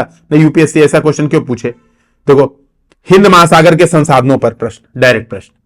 तो मैं यही बात कहना चाह रहा हूं, जो दूसरा अंतर ये है, ठीक है, जो दूसरा अंतर मैंने आपको बताया, वो क्या अंतर बताया कि यूपीपीसीएस वाले जो अलग से पॉइंट देते हैं सिलेबस पे, उससे प्रश्न जरूर बनाते हैं, हर साल 2 से 3 प्रश्न अलग से जरूर बनाते हैं। तो हमारी अप्रोच क्या रहेगी? हमारी अप्रोच ये रहेगी, हम यूपीएससी की तैयारी करेंगे, प्लस जो अलग से पॉइंट हैं उसको कवर करेंगे, उसको भी करेंगे, ठीक है। तो हमारी अप्रोच यही रहेगी, कुल मिला के बेसिक से लेकर एडवांस लेवल तक के हम लोग क्वेश्चंस डिस्कशन करेंगे यहां पर, ठीक है। मैंने वही कहा कि 70 से 80 क्वेश्चंस के माध्यम से हम लोग जीएस पेपर 1 का भूगोल जितने हो जाएं, मैं कोशिश करूंगा अपनी तरफ से पूर्ण ईमानदारी करने के, ज्यादा भी हो सकते हैं, ठीक है, भूगोल और इन्वायरमेंट और डिजास्टर मैनेजमेंट ये करेंगे। यहां पर हम लोग बहुत सारी चीजें सीखेंगे, जो मैंने आपसे मैप डायग्राम स्टार्टिंग से प्रॉपर चीजें सिखाई हैं कि देखो मैप यहां पे ऐसे बनाएंगे, केस स्टडी ऐसे बनाएंगे, इस क्वेश्चन में ये डायग्राम होना चाहिए, तो हम लोग ये काम करेंगे। कंटेंट आपको ऐसा दे दिया जाएगा, तो हिंदी इंग्लिश में कंटेंट आपको दे दिया जाएगा, ठीक है, ये होगा। इसमें हम लोग क्या करने वाले हैं, इसमें हम लोग पीवाईक्यू प्रॉपर जो यूपीएससी यूपीपीसीएस का पीवाईक्यू है, इसकी भी डिस्कशन करते चलेंगे। हर पीवाईक्यू डिस्कशन नहीं होगा, बात फिर से सुन लो। ये मत सोचना सर आपने इस साल का पीवाईक्यू डिस्कशन नहीं किया, नहीं, समय ही नहीं है उतना। 500 क्वेश्चन का ही टारगेट है भाई, जो बात कही जा रही है वही किया जाएगा, इससे ऊपर की डिमांड आपकी कोई मानी नहीं जाएगी, क्योंकि इवन जितना हम लोग मटेरियल दे देंगे ना, उतना मटेरियल वो काका वीडियो जो वो लोग हैं, वो लोग 10,000 रुपए केवल मटेरियल के चार्ज करते हैं, ठीक है, क्योंकि उनको पता होता है कि वीडियो डिस्कशन देखने लायक है ही नहीं, तो वीडियो का पैसा कैसे लें, ठीक है, तो उनको ये बात पता है, इसी वजह से वो इसका चार्ज भी नहीं करते हैं। तो ये बात समझिएगा। और यूपीएससी वाले भी प्रॉपर, तो हम लोग बेसिक से लेकर एडवांस लेवल तक इसको करेंगे, ठीक है। एनसीईआरटी बैच जो लोग कर रहे हैं उनको देखना मजा आएगा। तो जो लोग, खासतौर पे एक प्रॉब्लम और थी, सर हम एनसीईआरटी बैच कर रहे हैं तो क्या हम ध्रुव बैच भी करें? मेरे हिसाब से करना चाहिए, यही आपका मौका है, यही आपका यूपीएससी से पहले, यूपीपीसीएस से पहले यही मौका है कि आप एक बार मेंस की तैयारी कंप्लीट करें। और अभी इसकी क्लासेस आप शेड्यूल अगर देखेंगे, ठीक है, अब मैं थोड़ा शेड्यूल पे चर्चा करता हूं, ध्रुव की बात बताता हूं, तो आप देखोगे 15 नवंबर है, फिर 17 नवंबर है, फिर 19 नवंबर है, अभी एक क्लास है, केवल 1.5 घंटे से 2 घंटे की मैक्सिमम एक क्लास है केवल, ठीक है। तो अभी आप, यही समय है कि 2 दिन में आप 1.5 घंटा नहीं निकाल सकते, आराम से निकाल सकते हो। एक दिन 45 मिनट, अगले दिन 45 मिनट, ये भी काम कर सकते हो। 1.5 गुने स्पीड पे भी सुन सकते हो आप, 1.5 पे, और भी समय बचेगा। तो बात ये देखो, समझो, इससे आपका काम भी तो हो रहा है, सिलेबस के हर पॉइंट आप खुद से टच करो चाहे ना करो, यहां पे ज्वाइन करने से एक चीज तो हो जाएगा कि पॉइंटवा तो हर चीज टच हो जाएगा, कैसे लिखना है वो तो हो ही रहा है, मेंटरशिप में भी हम लोग करवा ही रहे हैं, ठीक है। तो ये बात समझिए, ये ध्रुव का आपको मामला समझ में आएगा कि ध्रुव में हम लोग करने क्या वाले हैं, यही काम कर, कैसा कंटेंट मिलेगा मैंने वो भी बता दिया। एग्जैक्ट शब्दों का मॉडल आंसर आपको नहीं मिलेगा। तो जो आप लोग, कई लोग ये सोच रहे थे कि क्वेश्चन और मॉडल आंसर दिए जाएंगे, नहीं, क्वेश्चन और आंसर दिए जाएंगे, ऐसे समझ लो, या क्वेश्चन और कंटेंट दिए जाएंगे, आपको क्वेश्चंस प्लस कंटेंट दिए जाएंगे, ये काम आपको किया जाएगा। वहां से गागर में से मोती कैसे चुनना है वो काम हम लोग करवाएंगे। ऐसे ही कर देते, मॉडल आंसर दे देते, सब लोग बेच देते भाई, लेके खरीद के, यहां से लोग इसको व्यापार बना लेते। नहीं, हमें पता है अभी क्या है कि अभी हम लोग यूट्यूब पे, स्टार्टिंग में हम लोग यूट्यूब पे पढ़ाएंगे। यूट्यूब का मतलब प्राइवेट लिंक से आप लोग को देंगे, तो लोग बहुत चंट हैं। हालांकि मैं मानता हूं कि यार, रिक्वेस्ट करता हूं कि प्लीज ऐसा मत कीजिएगा, क्योंकि आप लोग के प्रयास, आप लोग के सहयोग से ये प्रयास चल रहा है। 2500 रुपए फीस, इतनी मिनिमम फीस में कोई नहीं पढ़ा सकता। आप देखते ही होंगे, आप लोग कर रहे होंगे। इंफ्रास्ट्रक्चर का कॉस्ट हमारा ज्यादा है, मैं आपसे बता रहा हूं, लिटरली ये सच्चाई बात है। इंफ्रास्ट्रक्चर जो कॉस्ट हम लोग खर्चा करते हैं, जो लैपटॉप, आप लोग सोचोगे कि पर्सनल यूज नहीं हो रहा है, भाई सारा आप लोग के पढ़ाने के लिए चीजें यूज हो रही हैं, ठीक है। जब आप लोग ये काम करने लगते हो, अनएथिकल काम करने लगते हो, तो हमारा भी मोटिवेशन डाउन होता है, और फिर हमें लगता है कि यार इतनी मेहनत करने का क्या मतलब है। हमें पता है एक बार सिलेक्शन आने लगेगा ना, तो फिर हमारा फिर कोई टेंशन नहीं है। एक बार सिलेक्शन आने लगेगा, एक बार आप लोग सपोर्ट करने लगोगे, तो फिर हम लोग भी फीस बढ़ा सकते हैं ना भाई, फिर हमारे पास भी ऑप्शन है। अभी हमने फीस ही इतनी कम इसलिए रखी है ताकि मैक्स से मैक्स लोग ज्वाइन कर सके। अपने दोस्तों, अपने भाई बहनों, सबको ज्वाइन कराइए, बोलिए कि ये ज्वाइन करिए। पिछले बार के बैच का रिव्यू देखिए, जो सेलेक्ट है उनके रिव्यू देखिए। मैं ये नहीं कह रहा हूं कि उन्होंने केवल इस बैच से करके काम कर लिया, नहीं, मैं ये भी अभी भी आपसे भी नहीं ये बात कह रहा हूं। मैं ये कह रहा हूं इस बैच से सपोर्ट मिला। जो नंबर आपके 90 आ सकते थे एग्जाम में, आप जो कर रहे थे काम, उससे इस बैच ने 110 लाने में हेल्प की। बस सिंपल सी बात है। डायग्राम्स, कहां पे कौन से मैप्स, कहां पे कौन से ग्राफ यूज कर सकते हैं, ठीक है, ये काम इस बैच ने करा है। मैं केवल इतना बात कह रहा हूं, ठीक है। तो इसके साथ साथ हम लोग, आज पहला लेक्चर हो सकता है आपको समझ में आएगा कैसे पढ़ना है, क्या पढ़ना है। सिलेबस आपने समझा होगा, पेपर 1 और पेपर 3 कैसे लिंक्ड है ये आपने समझा होगा। यूपीएससी यूपीपीसीएस में क्या डिफरेंस है ये आपने समझा होगा। पीवाईक्यू देखा होगा। ये सारे काम हम लोग यहां पर करने वाले हैं, ठीक है। जो कंटेंट है पीडीएफ आपको मिल जाएगी, है ना। पीडीएफ में नोटिंग, नोटेशन, ये सब पीडीएफ की डिमांड एकदम मत कीजिएगा, ठीक है। तो ये डिमांड नहीं होनी चाहिए सर लिखा हुआ पीडीएफ दीजिए, जो क्लास में पढ़ा, नहीं भाई, पेन कॉपी लेके बैठना है, खुद नोट करना है। तो जो क्लास में बताया जा रहा है उसकी नोट डाउन खुद से करते चलना है। ये काम आप लोग को करना पड़ेगा खुद एफर्ट लगा के, ठीक है। ऐसा नहीं हो सकता कि आप सोचोगे कि सर सारा काम कर दो और हमारी तरफ से एग्जाम भी लिखाना। मुझे एग्जाम लिखना रहेगा तो मैं वैसे भी लिख लूंगा, ठीक है। तो उम्मीद है ये समझ में आ गया होगा। फीस डिटेल मैं आपसे शेयर कर देता हूं, कैसे फीस डिटेल शेयर करनी है। तो ये देखिए, ये है 2023 के लिए फीस है 2500, 2024 के लिए 3000। फीस 500 इसलिए ज्यादा है क्योंकि 24 का सपोर्ट 24 के मेंस तक रहेगा। सपोर्ट का मतलब यह है, आप कोई क्वेरी पूछोगे, कोई डाउट आएगा, आपको कोई प्रॉब्लम आएगी, तो वो यहां पर आपके साथ डिस्कशन की जाएगी प्रॉपर। ये है अभी कोर्स मोड है रिकॉर्डेड, मेजरली जैसे आपको बहुत पुरानी रिकॉर्डेड नहीं मिलेगी। अभी आपने देखा होगा एकदम लेटेस्ट करंट अफेयर्स ऐड होने के साथ साथ आपको रोज की क्लासेस रिकॉर्डेड मिलेंगी, ठीक है। लाइव क्लासेस इसे नहीं करेंगे क्योंकि लाइव में क्या होता है, दिमाग बहुत भटकता है। आप लोग 50 डाउट, उसी में कई लोग आ जाते हैं, help help help sir, help sir, इधर उधर के क्वेश्चन में भटकते हैं, समय कम से कम बर्बाद हो। लाइव क्लासेस केवल तब होंगी जब आप लोग को जरूरत लगेगी। आपको लग रहा है कि नहीं सर कुछ डाउट्स हैं, कुछ डाउट्स क्रिएट हुए हैं, उसका डिस्कशन कर दीजिए, या 1-to-1 डिस्कशन जब गूगल मीट होगी तब लाइव क्लासेस होंगी। लाइव क्लासेस रेगुलर नहीं होंगी, मेनली रिकॉर्डेड होंगी। लाइव कराने में हमें कोई समस्या नहीं है, इंटरनेट बहुत शानदार चल रहा है, लाइव की पूरी फैसिलिटी है। ऐप बन जाएगा तो मे भी लाइव हम लोग, क्योंकि ऐप में कुछ सेलेक्टिव लोग ही आएंगे ना, ऐप में जो पेड पैसा देगा वही आएगा, और तो कोई आ नहीं सकता। तो वहां पे हम लोग लाइव करने की प्रॉपर कोशिश करेंगे, ठीक है। असीमित बार आप देख सकते हैं, जितना मन कर उतनी बार देख सकते हैं, कोई नहीं है। जब तक रिजल्ट आएगा तब तक आपकी वैलिडिटी रहेगी। तो 2023 वाले बैच का वैलिडिटी कब तक रहेगी, जब तक 2023 का रिजल्ट आएगा तब तक आपकी वैलिडिटी रहेगी। इस नंबर पे आपको पेमेंट करना है। ये कॉल नंबर नहीं है, मैं पहले बता देता हूं, इस पे कॉल नहीं उठती है, ठीक है। तो ये कॉल नंबर नहीं है, केवल पेमेंट नंबर है @UPI। किसी और पेमेंट नंबर पे करेंगे तो आपका ये मान्य नहीं होगा। यहां पर सिंपल सी बात समझ लीजिएगा, ठीक है। ये एकदम सिंपल सी बात है। बैंक डिटेल्स भी यहां पे दी हुई है। आप पेमेंट करने के बाद आपको करना क्या है, स्क्रीनशॉट, ठीक है। तो स्क्रीनशॉट आपको शेयर करना है, ठीक है। स्क्रीनशॉट आपको शेयर करना है जो कि नॉन रिफंडेबल है। स्क्रीनशॉट इन दोनों मोबाइल नंबर पे आपको शेयर करना है, ठीक है। कोई क्वेरी हो तो इन दोनों मोबाइल नंबर पे आप व्हाट्सएप, टेलीग्राम या कॉल कर सकते हैं, ठीक है। तो ये आपको दिख रहा होगा, है ना। और यूपीएससी हिंदी की टेलीग्राम चैनल ये ज्वाइन कर लीजिए। और सबसे बड़ी बात है, जो हमारे लास्ट ईयर जिन्होंने ध्रुव बैच ज्वाइन किया था, वो फिर से चाहते हैं कि अपडेट होना 2023-24 का करना, तो वो ज्वाइन कर सकते हैं। उनके लिए 500 का स्पेसिफिक डिस्काउंट है, ठीक है। तो ये टेलीग्राम चैनल भी ज्वाइन कर लीजिए, या तो स्कैन करके या तो ये लिंक से ये ज्वाइन कर लीजिए। कोई प्रॉब्लम हो तो कमेंट सेक्शन में बताइए, मैं उसको दूर करने का प्रयास करूंगा। फिर हम लोग मिलते हैं। जय हिंद, जय भारत।